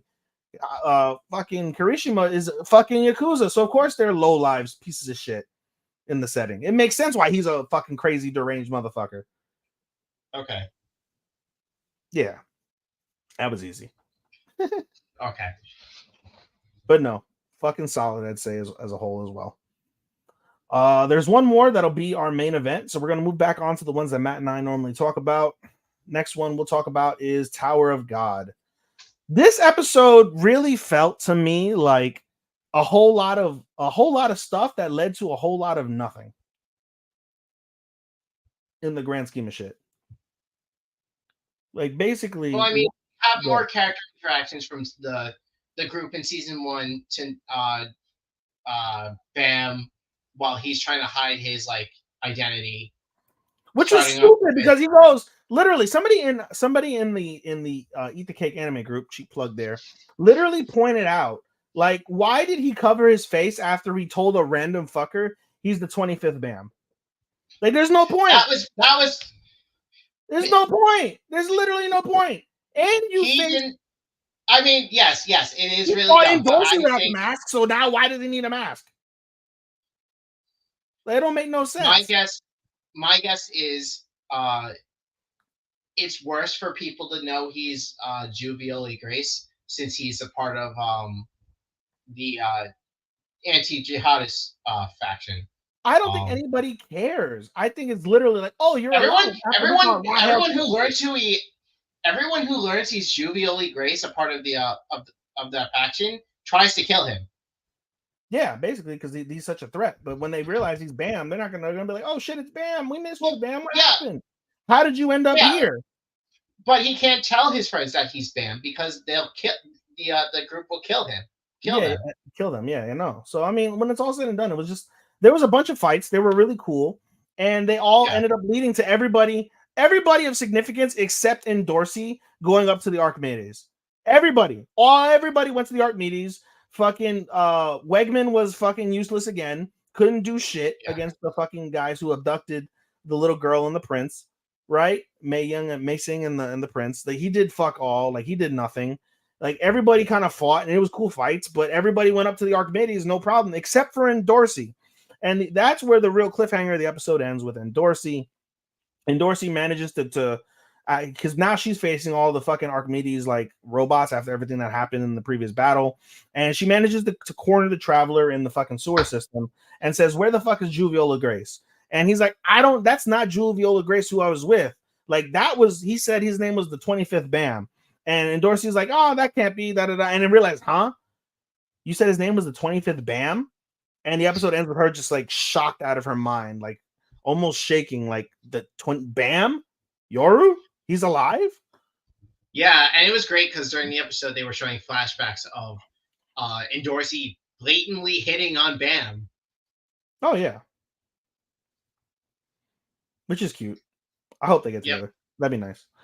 But of course, probably won't happen. We also get a what's it called? We get a brief, very very brief vocal cameo from what's his face, the alligator, Oh yes. Rock. Yeah. Yeah, That was good. we get a voice cameo from Rock, and Rock basically ends up meeting up with Kun in that moment. So that was pretty cool. And then we also get a cameo where Wegman ends up meeting with Terang, and basically he says like, "Oh, like come back with us. We want to see you. We want to talk to you." And he's like, "I can't be with you guys anymore. Like, lose my number, basically. Goodbye." And Wegman's like, "What? What happened?" So Wegman's still pretty feckless, but everything surrounding is surrounding Bam and Kun in this instance, and then all the other side pieces of all their previous team. So yeah, solid, but like I said, it felt like just a whole lot of everything led to a whole lot of nothing because everybody's all alive. They're all in the Archimedes now. Like they all got shot with the white bullets. I was saying this like on the side, and I was like, if they would have shot people with the black bullets, I felt it would have been more consequence, and it would have been like, oh shit, is it gonna be black? Is it gonna be white? Like it would have given something. Like no, like everybody just wants to go to the Archimedes. Let's all go together. Bang, bang, bang, bang, bang, bang, bang, bang. Yay, we're all together. We're gonna fight each other in the workshop battle. and probably identities are going to be revealed. And that's where identities will be revealed eventually. Yeah, for sure. For fucking sure. All right. We got Ichi, Ni, San, Shi. We only got 4 left. Oh shit, that was fast. Felt like we had more. We talked about Miburo. I talked about Gun Game. We got Wedding to go. We have Ranma, Blue Box. Yep, Bleach. Zero, Bleach, and 365. We got 5 more. All right, cool. All right, let's move on. Let's move on with Ranma. Solid episode. Funny as usual. Yeah. Very funny from that perspective. Yeah. Starts off with Rama recoiling in emotional damage after getting confessed to by I forgot his name, Kuno, I think was his name. 2 seconds. Damn, none of them are here. What the fuck is his name? What the fuck is his name? The Kendo guy. I know who you're talking about. I just don't. Oh no. He's not even in the character list. Let's go to Mao and see what the fuck Mao says. Yeah, Kuno. Tatawaki Kuno. Oh, that's right, Tatawaki. Yeah. Okay. That makes sense. Yeah, he's just like, oh shit, like what the fuck? A guy likes me, like that was pretty funny. And then they go back to school the next day and fucking more fucking fighting over fucking over what's her face? Over Akane. Yeah, over Akane. So that was funny. And basically the episode kind of focuses a lot on Ranma getting his ass kicked by Akane some more. And they end up going to the doctor's office. And basically the episode focuses around Akane kind of low-key getting her heart broken, right? That finding out that her crush, Ono, right, ends up liking her sister, Kasami. So that was pretty like interesting from that piece. And basically, Ono, he doesn't mind at all. He's just like, hey, I take care of Akane. Like, how do you feel about Akane? Like, oh, she's like a brute. She's a tomboy. Da. And he's like, okay, true, but she's got a really soft and sweet side. You'll see it. And taps him in the ass. Which, by the way, I thought was hilarious with the broken neck thing. That was fucking funny. Yeah, that was great. He fucking cracked the neck, left it there, and then cracked the other side, left it there, and then Akane dumped him on dumped Ranma on his head, fixed the neck, and that was funny. But basically, taps him on the ass, and Akane and Ranma are play fighting low-key as they're walking home, and all of a sudden Ranma's legs give out and he can't walk, and basically we see Akane piggyback Ranma, and Ranma's like, no, girls don't piggyback other dudes. Like, what the fuck kind of shit is this? And basically splashed them with water, so she turns into girl Ranma, and was like, okay, well, you can't complain now. You're a girl, so girls piggyback other girls. Here we go. And away they went, and that was pretty funny. And then basically we get more scenes of Tadawaki and Kane and Ranma and all that stuff. What are you biting? That cat. Oh, my cat was biting something he shouldn't be. I hate those times. I don't miss those days at all where they would just bite random things. I don't even know where Yeah, my he's cats currently are. on my computer, and Your cats do that where he's they like biting. rub their face on the corner. Yes. They Yeah, they also love. like to rub their face on my eyes when I'm sleeping. Oh, that's so cute. That's cute. I think that's cute. Maybe annoying to you, but I think it's cute. Anything else on Ranma? Um, I think that was everything. Awesome. All right, let's move on. Blue Box. Oh, I love this fucking show. It's so good. I fucking adore this fucking show. It is awesome. And I don't remember what happened. Chris?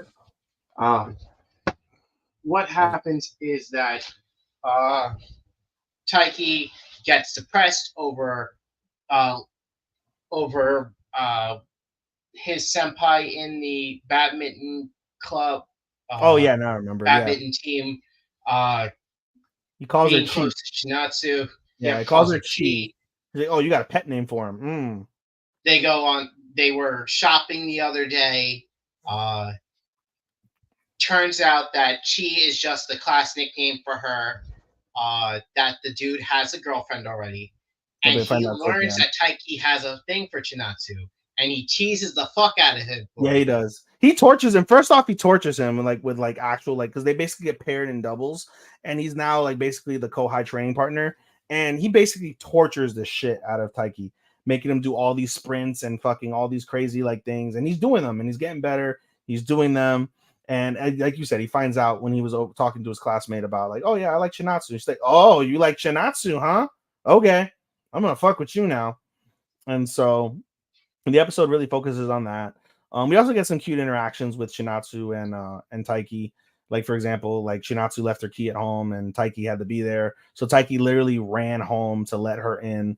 And then, he's all tired and stuff. And then acting awkward like he is. And Shinatsu's like, I got a question. Did you run here for me? Like, that's so sweet. Da, da, da, da. Like just, talking and things like that. And, it's really cute from that perspective. And then the episode, like Chris said, ends um, with Hakuro basically saying like, "Come here, kid," and brings him into the upperclassman circle that he's in, and he starts randomly talking about his girlfriend, and he's like, "Oh, you got a girlfriend? What?"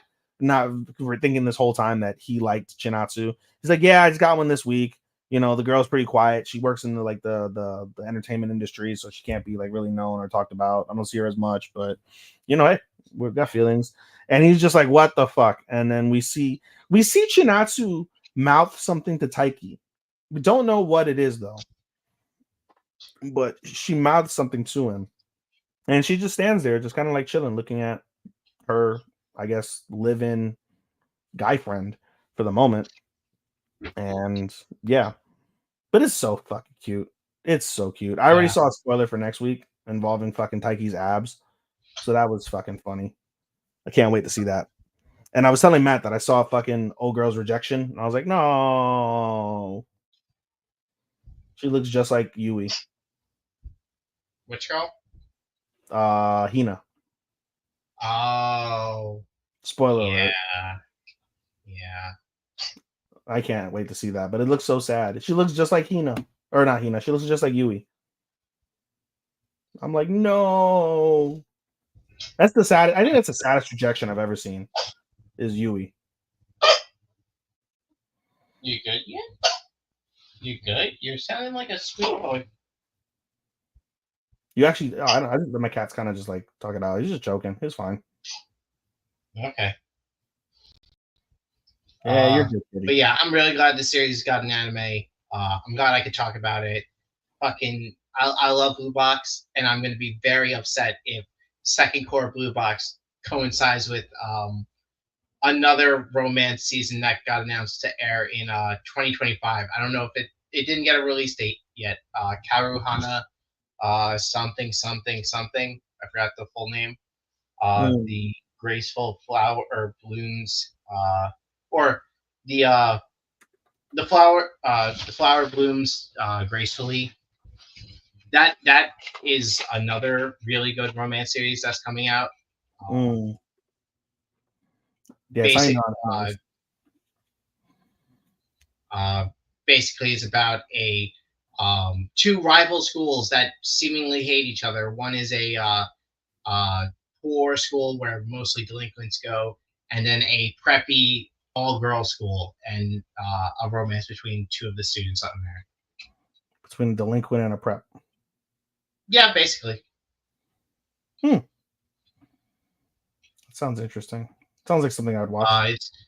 It's made by the dude, or it's made by the company who Go Hands, the ones that did the girl I like forgot her glasses.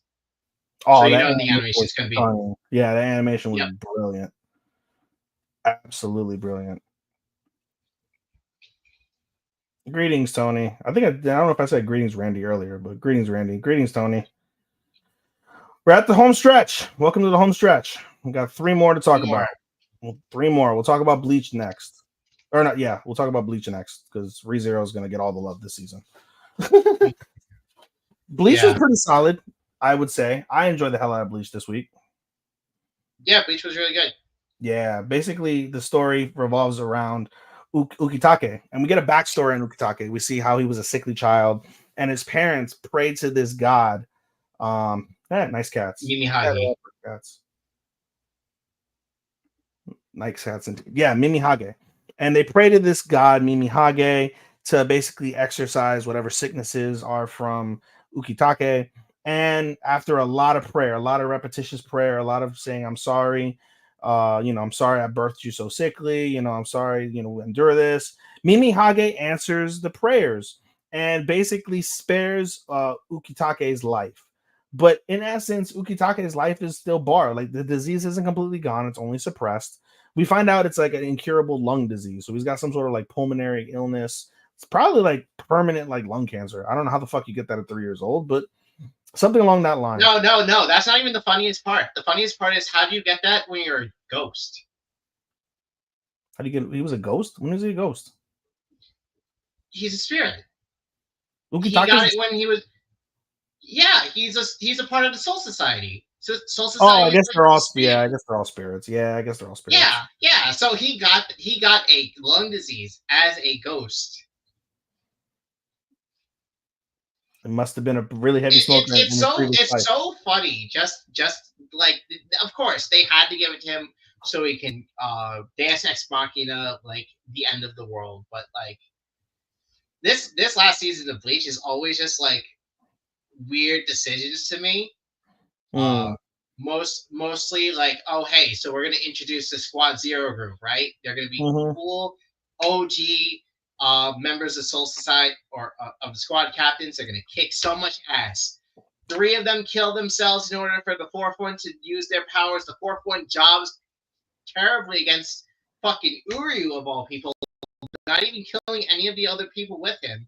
And then the main dude just sits back after getting one shot by Yuhabak, yeah. And he comes back to life. Yeah. He's not even dead, of all things. Yeah. And he just sits there not doing anything. It's kind of corny. I agree. Can't lie, it's a little corny. And so as we move on, basically, Ukitake's life is basically now borrowed, and we see basically his friendship with him and Kyoraku develop. They came up together in the academy, and we see, he's sickly throughout the entire time, but they still remain good friends with all these various things that happen. We see their friendship with Unohana as well, how that developed, how she was the first one to see them and take them along and things like that. And basically we see Ukitake sacrifice himself earlier in the seasons. We see him like praying, Mimihage-sama, Mimihage-sama, Mimihama, when we're like, what is he doing instead of helping? What he was doing is prepping himself, because we learned the truth of Mimihage. Mimihage is an extension of the Soul King. They say he's the Soul King's right arm. So he's got the right arm of the Soul King that he prayed to. And basically he unleashes the power of Mimihage, sacrifices his body so he can basically be like a temporary replacement to the now deceased Soul King. Because basically, there's a scene in this episode where they go back up to Ichigo and company, and they're facing Yohabak, and they try to make an opening for Orihime to use her powers to try and restore the Soul King, but that's no good. They're automatically rebuked. And so the Soul King is dead. Can't do shit about Soul King. He's gone. But Ukitake sacrifices himself with the powers of Mimihage to basically be a temporary arm to basically extend the lives of all the worlds, right? Like Mundo, the Serete, the world of the living, and the precipice world. So, because as we know, once the Soul King dies, all these worlds come crashing together. They blend into one, and there's nothing. Everybody dies, and there'll be nothing but Quincy's and Yuhabak. And so, Ukitake sacrifices himself, and everyone's like, "How long does he have?" Like, and nobody knows because no one's ever heard of Mimihage or anything. They didn't think it was real. They didn't know it existed. So everyone's on pins and needles, basically trying to figure out like what's going to happen. Meanwhile, while this is all happening, the biggest piece of the episode, though, besides Ukitake sacrificing himself, is Kyoraku. He feels the tremors, and he tells Uraraka in essence Godspeed. But Kyoraku goes down into the depths of the Serete prison. And he speaks to a particular man for a pretty decently long time. Who's that man, Chris? Sosuke Aizen. Sosuke Aizen.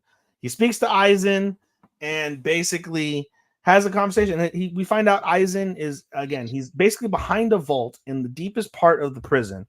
And on top of that, he's got 21 different seals on him. And basically, Kyoraku walks in with a box of keys and says, "Hey, Central 46 basically only allowed me to use 3 keys. So I'm going to use 3 keys. And the last key isn't even in this box. We find out it's literally been sewn into his chest. So if Aizen wants to truly be free, he has to kill Kyoraku and steal that key from his heart in order to fucking be permanently free. But basically, Kyoraku uses, and the keys, I guess, are per like body part. So he uses eyes, legs, and mouth. Yeah, and mouth, and he releases those.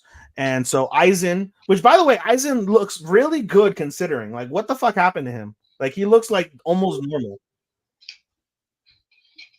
Like, wasn't he all like fucked up and deformed when fucking Ichigo defeated him? I don't remember. It's been a while. I didn't finish the anime. I finished the manga. So it's been a lot. It's been a hot. Yeah, I feel like he was like deformed when he fucking got defeated. But in any case, he looks pretty fucking normal. But he's again locked. He has movement now, but he's still like sealed low key. And so Kyoraku basically is like, "Hey, don't you want to breathe fresh Serete air?" Even though it's all like fucked up because of the war. And basically, Aizen already knows what's up because he's really intuitive. And he's like, "Do you think I want to come and help the Soul Society? Like, after everything that's been going on, after everything you know about me, do you think I want to help Soul Society? I not get crushed by Yuhabak because of your failures? Like, I'm good, bro. I'm good."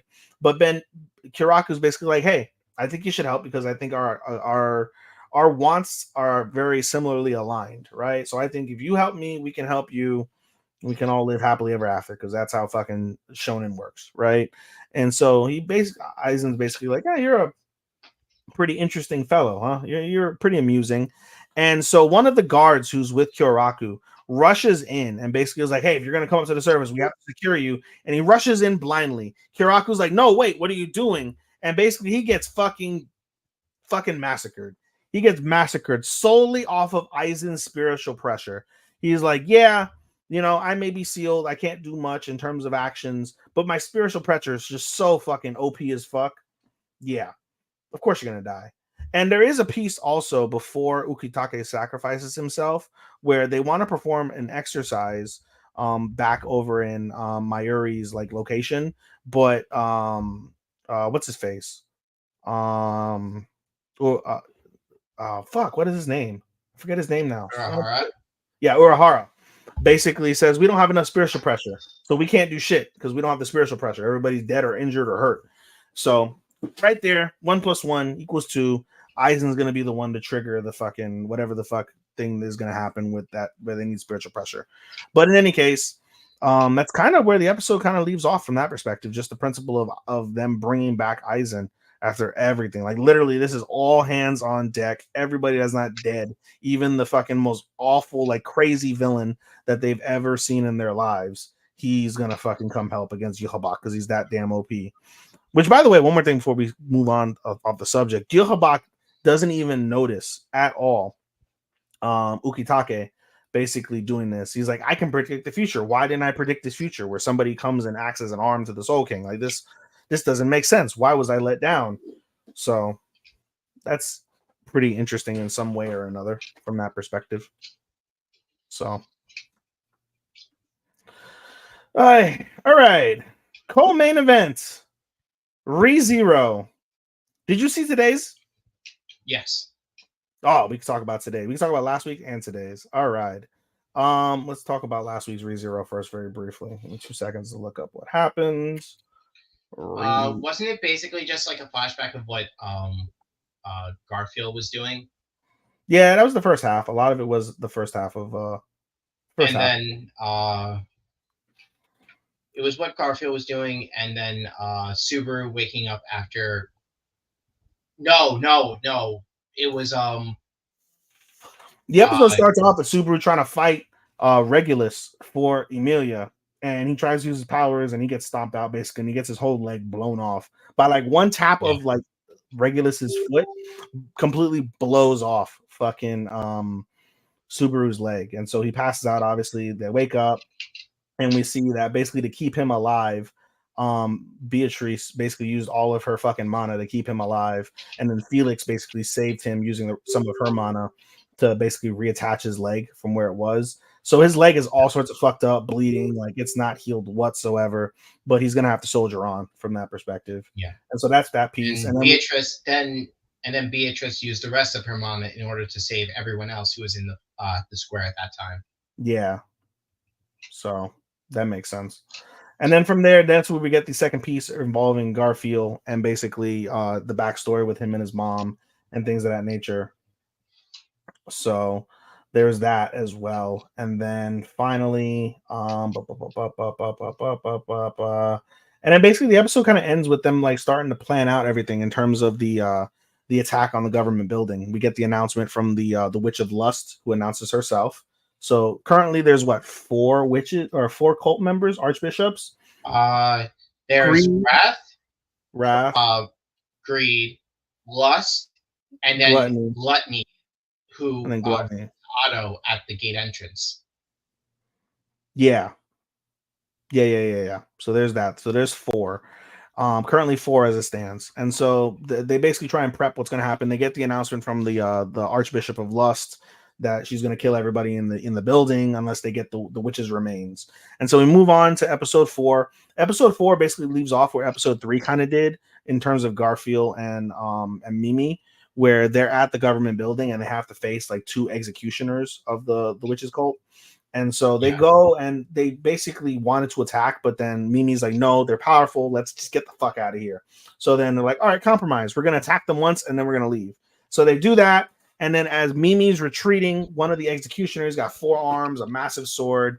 Mimi tries to block the attack. Doesn't work out. She gets sliced in the fucking chest and she's bleeding out. They return back to base.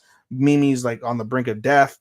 They manage to stop the bleeding, but the wound won't close.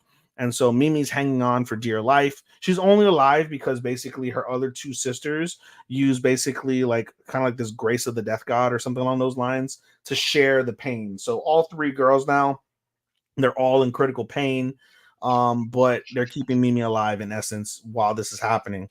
Meanwhile, the rest of the gang, like I said, they kind of come up with their plans. They go forward and they head to the government building, where basically we see them all face the executioners, right?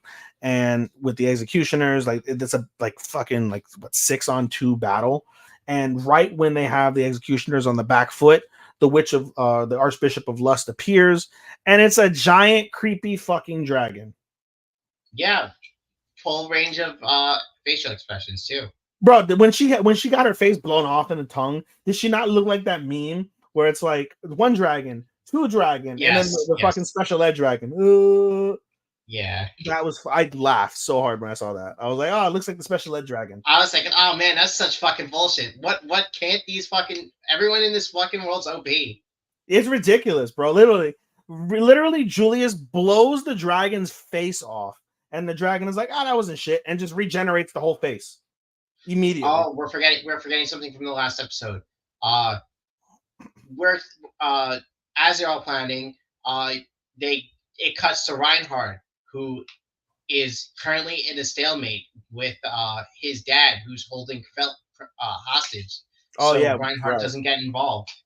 Fuck that dude. Yeah, fuck his dad. His dad's a piece of shit because basically that's where the episode truly starts off. This episode 4 starts off with Reinhardt basically against his dad, and Felt's being held, and Felt is telling Reinhardt, go, fuck him, and his dad is like, I'm gonna kill this girl, right? You're not gonna be shit. You can't defend your own fucking, like, your own princess, da da da da. Felt's like, he's just bluffing, just go. And the dad's like, fuck around and find out, bro. And he got like the sword next to the throat. And so now he's caught up. He can't do shit. He's basically trying to figure out whether he wants to kill his dad and save Felt, or whether he just goes along with the gang and saves the rest of the community at the cost of Felt. So that's interesting from that perspective. But anyway, after Julius tries to blow the dragon's face off, and the dragon's like, all right, fuck this. I'm going to go kill everybody in the building now. Bye. And just leaves. Subaru's like, well, fuck. Now we have to fucking go and go into the building. And so they split the teams into two. So Garfield, what's his face? Wilhelm, and the dog looking fucker. Yeah, the wolf fucker. I just looked at his name. What is it? I just had it. Scroll. Oh yeah, and Al ditched them. Before they ran into the Archbishop of Blust. Al ain't shit, but I feel like Al's gonna play a critical part. He probably will. Yeah. Ricardo is the dog guy's name, wolf guy. So Ricardo, Wilhelm, and Garfield. And Garfield's like, he's galvanized. He wants to get revenge for Mimi. So the three of them are going to face off the two executioners. Meanwhile, Krush, who joined them, and she has like her natural latent powers, and she's been retraining with Wilhelm, so she's still useful. So her, Krush, Julius, and Subaru end up, going up into the building. They get to the very top of the building. They're going to go in and try and save the hostages. And as they're going to go in, basically a door gets kicked out, and we get a representative of the Archbishop of Gluttony. His name is Ray. He looks like the brother or the cousin to Lai. They're very similar faced, brown, like evil looking fuckers, and they talk about gluttony. And this sends Subaru in an absolute rage. He is enraged, and the episode ends with Subaru basically taking out his whip, and he's going to try and fuck up this representative of gluttony, as he basically keeps flashing back to Rem. He just sees Rem, sees all the memories of Rem, and the fact that now she's bedridden because she has no memories because of gluttony. So he is incensed, and we're going to get basically Ray versus Subaru, in essence, in the next episode. However, this wasn't all the episode, was it, Chris? No. It was not the episode. So we get an after credit scene to truly end the episode. And Amelia is in a random location in a random bed. Oh yeah, and she's naked. And she's butt ass naked. We don't see anything. They cover her up. But basically she wakes up naked, and Regulus walks in the door and says, hey, and before he walks in the door, Amelia's like, why am I naked? And Regulus walks in the door and is like, before I introduce myself, I'm going to answer an important question you just asked yourself. Why are you naked? I've got a counter question to your question. Are you a virgin? Because that's going to determine our future. Cut episode. This pervert probably stripped her and fucking like found out anyway. Yeah. So poor Amelia got sexually violated. Does the manga actually go into more depth on that, or did they get? I don't know. I haven't read the manga on this. Okay. I'm going to move on. But something we completely forgot didn't mention before. We actually had a really good character moment for Subaru. Normally he's like, oh man, we gotta save Amelia. Amelia comes first. Amelia always. Yeah. My first instinct is to go save Amelia, but that's sort of not the main issue. We gotta stop the witches cult. Yeah, which, by the way, we also find out from one of the 10 members of the council. What's his dick? Whose name I'm forgetting. So it starts with a K. Kiri something. Yeah, I'm looking for it. Is he in the is he in this list somewhere? I don't know if he is in this list. Here he is. Kiritaka. Yeah, Kiritaka but basically confirms to them that why am I black? Do you see me? I don't see you. you're frozen. There we go. All right. Oh, there we go. I'm back. Okay, cool. Weird. Kiritaka basically confirms to them. We forgot to mention this also, because basically, the Archbishop of Lust basically says we're not leaving until we get the witches' remains, and everyone's like, well, that's just a rumor. They may be real. Da da da da. And we get a confirmation from Kiritaka, like, yeah, the witches' remains are in fact real. We know where they're located, but we cannot move them. If we move them, it's basically going to release like her powers again, and the entire like city is going to be just fucking demolished and destroyed.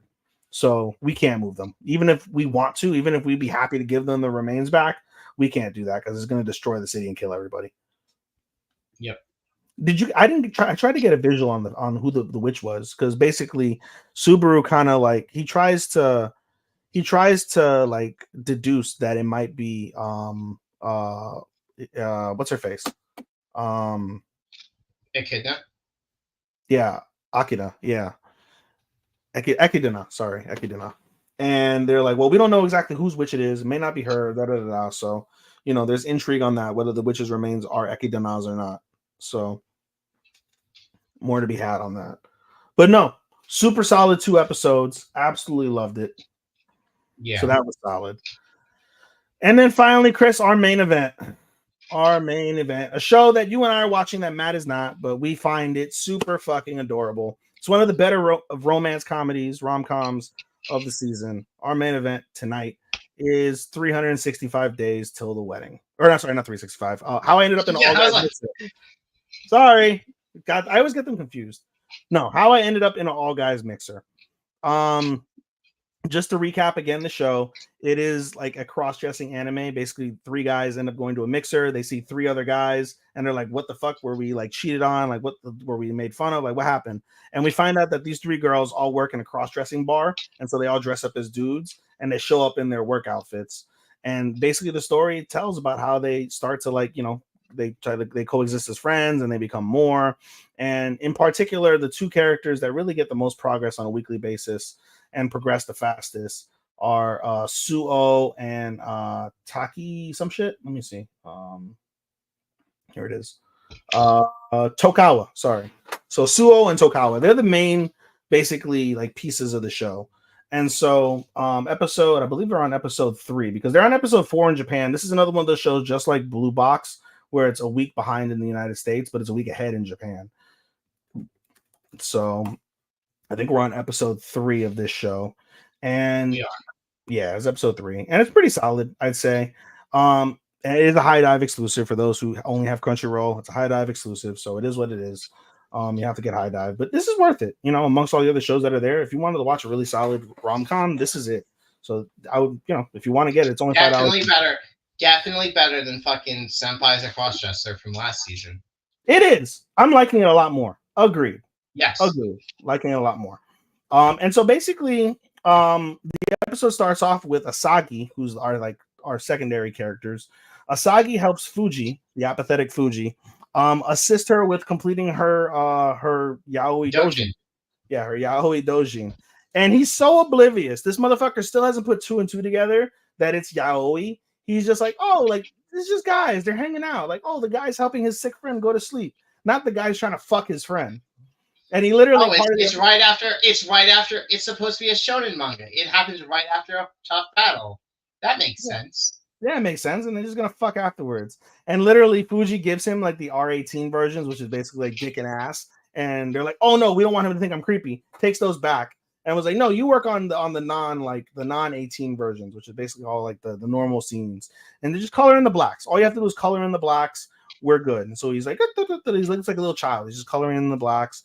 But we find out Fuji has been working on this nonstop 3 straight days. She's been up for 3 straight days. This is the 4th day she is up pulling an all-nighter. And they get it done. They get the date. And Fuji is like delirious. She is weak. She can't do shit. And so basically, Asagi basically kind of reenacts the scene without even realizing what the scene is. He reenacts the scene with Fuji, puts her to bed, gets on top of her, and Fuji's like, "Oh my god, did he see the sexy parts? Like, is he gonna try and do something? Like, what is going on?" And then he basically goes, gets her a warm towel, tries to put her to sleep, and they both end up falling asleep in the bed. Right? Fuji's laying down in the bed, and Sagi just basically he's sitting down with his like head on the bed, like asleep in his own way. So they fall asleep together in essence, and that's really cute. Meanwhile, as we go along, the second couple, they end up the second couple, by the way, that is what's it called? Kohaku and Kohaku Hagi. and Hagi, yeah, Kohaku and Hagi. And they end up having like a little date together, basically, where Kohaku gives back the sweater that she had borrowed in episode 2 when it was raining. And Hagi is funny because Hagi has all these unfounded preconceived notions on everything, and he like hears from the boys that like Kohaku's like super pissed off, and they end up having like a clear the air session where Kohaku's basically like, yeah, like, you know, my character at work is supposed to be like the fucking delinquent fucking asshole guy, and so I was just trying to play my character, and you know, I'm not really mad at you, da da da da. And then they have like a moment where they want to eat parfaits, but then like, oh, they're like being self-conscious. They're like, oh, two dudes eating parfaits together, that looks sus as fuck. But they're like, no, like, you know, do you want the parfait? And Kohaku has a weakness for parfaits. She loves the shit out of parfaits. And so the two of them eat parfaits, and everything is all nice and happy from that perspective. And they flirt and they get together, you know, they get a little closer in that moment. But the rest of the episode is dedicated, as we mentioned, to our main couple, which is Suo and Tokiwa, sorry. So Suo and Tokiwa. And basically that piece starts off with Tokiwa forgetting to do his homework. And so he texts Suo and was like, hey, I forgot my homework. Can you help me? And Suo's like, yeah, you can just copy my homework. Come to the cafeteria. Okay. So he tries to find her in like the guy outfit. And for once, she dresses as a woman. And the thing about Suo, for those who don't watch the show, is when she is in her guy outfit, the school, the university calls her the prince because she's so fine. She looks so good looking as a dude. Like she dresses so sharp. Like everybody That's her loves her. role. That's her role at the bar. She's Yeah, it's her role at the bar. Yeah, she's Prince Charming in essence. However, when she's at school dressed as a woman, she's completely inconspicuous. No one notices her. No one gives a shit. She's just an average, basic girl. And so Tokiwa struggles to find her before eventually does finding her. And Suo's like, hey, you know, like she's like, why? I'm surprised you didn't dress as a guy. And she's like, I don't have work today. I'm off. So I dressed as what I normally dress, you know, but I see you had difficulties finding me as it is. You know, and she makes like a condescending joke about herself, basically saying like, yeah, you know, I tend not to stick out when I'm a girl, ha ha ha ha. And she has like this face, like it kind of like made her a little sad. But anyway, he copies the homework and asks Suo like, hey, I gotta repay you. How can I repay you? And Suo's like, I just want to go out for drinks. I just want to go on a date, you and me, just drinks. Let's go out and talk and have some drinks. So they go to the bar, and Tokiwa comes over and sees Suo in the guy outfit. She's like, I thought you didn't have work. And she's like, well, you had difficulties finding me as a woman. So I figured, hey, you won't have difficulties finding me as a man. And it seems like you like me dressed as a man. And Suo's like, Tokiwa was like, no, whatever. And it's awkward at first, but they drink and they drink and they drink. And before you know it, Tokiwa is absolutely shit-faced. He is tired. And while this is all happening, right, where they're conversing and talking, we see the two catty little bitches from the college who absolutely adore the prince. And they're like, oh my God, it's the prince. I didn't think we'd see the prince today. And they're like, oh, it's that fucking guy. Like that guy's always with the prince. Like, fuck that guy. We want to be alone with the prince. And then they basically is spying on them. And basically they see them like get closer and they're like, oh, they seem like more than friends. And eventually Tokiwa is so tired from being lit, he just like basically passes out. And Suo loves it. Suo like he basically passes out on Suo's lap, and Suo's enjoying it. And while Suo confirms that Tokiwa's asleep, and while Tokiwa's asleep, Suo basically leans in and kisses him in the forehead. So adorable. I thought it was so They're cute. roommates. Who are roommates? The two girls? No, I'm making a joke that they're like, the two girls are like saying, oh, well, these two are just friends, right? They're roommates. Yeah, they're roommates. And then they see the kiss on the forehead. They're like, oh no, they're more than friends. They're basically insinuating they're gay. So, but they didn't know at the time they were being looked at. So I'm sure there'll be a rumor somewhere about Suo kissing Tokiwa. But basically, the episode ends with Suo, smiling and being happy while like trying to move Tokiwa's hair, and Tokiwa's knocked the fuck out. And the girls see the kiss. They're like, "Oh my god, they're gay! No!" And that's where the episode ends. So I like this show a lot. It's really fucking I do cute. too. It is really cute. And it's like, I guess they call it a yaoi or an LGBTQ plus friendly anime, considering the cross dressing, but it's nothing like any of this. It's not like Senpai's a cross dresser where Senpai doesn't know whether he wants to like just live as a girl, live as a boy. Like they do this specifically just for their jobs, but they enjoy for the most part, I think, being dressing up as guys in their own way. Which is funny. If you look at the pictures, like you see Fuji looks damn near the same. Like nothing changes about Fuji at all. No, right? no, she mostly has like brown hair from the OP. Really? I thought it was purple. Oh, I thought it was still purple. No. It's like brown on top and then like purple in the back from the shit. OP. I didn't notice that. And then Kohaku's got her blonde hair. She's naturally blonde and she has longer hair. And then Suo has longer hair as well. You know what's funny? I was looking at the show and I was thinking to myself, I was like, Suo really does look better as a guy than a girl. Like Suo's probably the most voluptuous of the three, and she like dresses really well. But as like a dude, like she blends in more as a dude, I think, than a chick, for sure. Like wow. But no, it's just funny seeing the guys' interactions and stuff. They're just like, oh my god, are we gay? Like, do we like men? And we just like it just so happens that they have vaginas, but we like men. Like, what the fuck is going on? So that's funny from that perspective. But that's about it. Any closing thoughts, Chris? It's a good week of anime. I still need to finish 4 shows. Yeah, you still have a fuck ton of shows. Yeah, my Thursdays are always the roughest day. 4 different shows come on Thursday for me.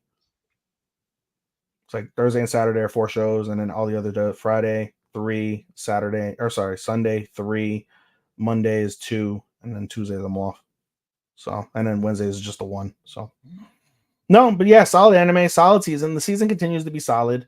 It really is like it's really a drag that half these shows we're not going to be able to really fucking we're not going to be able to count for shit. Like when it's all said and done, we can't count Blue Box, we can't count Bleach, we can't count Kenshin, we can't count ReZero. Well, I think we can count ReZero. Is Bleach a 2 core? Is it? I don't know. It might not be. Can't count Ranma, can't count Orb. I don't know. But yeah, a lot of the top shows, specifically Blue Box, and Orb and Trillion Game, I can't count. Like, there's a lot of shows that I like that we can't count. So that Daima, I don't know if that's going to be 2 core, but yeah, a lot of shows we can't count, which is unfortunate. But in any case, on that note, guys, the cafe is now closed. Chris, give them your socials. I am at CYRS underscore ZEPHYR on Instagram. Same thing, but without the underscore on Twitter. That's where you'll find me. Awesome. And Chris, thank you so much for stopping by. Always love having these conversations with you, having more in-depth on some of the anime that we aren't watching and some of the opinions as we go along. So much obliged to you, good sir. Can't wait to have this conversation with you again later on in the season, perhaps. And for the remainder of our closing, again, you can follow me on Instagram down below, Anime Daisuke24. You can follow my Twitter at Showstopper24.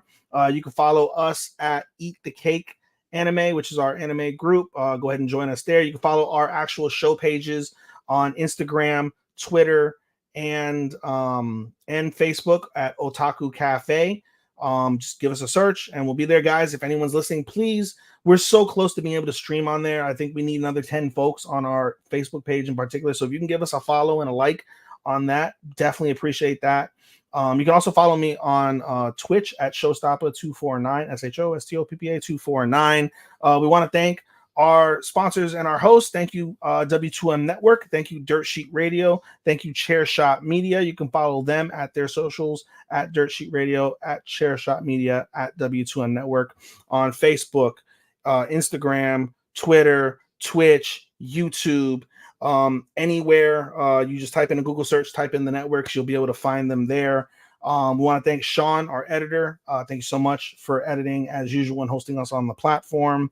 Again, friendly reminder, you can catch us wherever you listen to your local and favorite podcasts, iHeart, Apple, Spotify, Amazon, whatever, wherever you want to follow Otalku Cafe, just go ahead and type in Otalku Cafe. You'll be able to find us there. All of our socials and all of our locations have link trees where you can follow the podcast and follow the networks and follow all of our personal endeavors from that perspective. And I believe that is it from our side. So other than that, folks, oyasumi nasai, sayonara. Have a good night.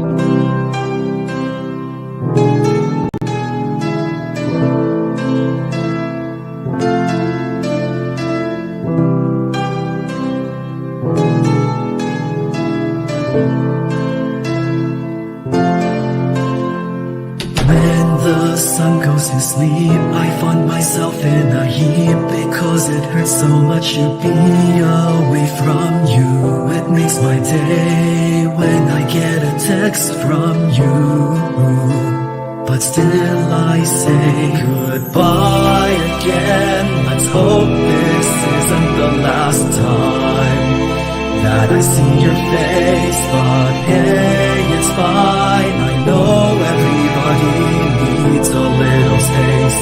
There's no one to blame. Goodbye again. Let's hope this isn't the last time that I hear your voice, but it's your choice. I can't keep you here forever. Just promise me that you'll come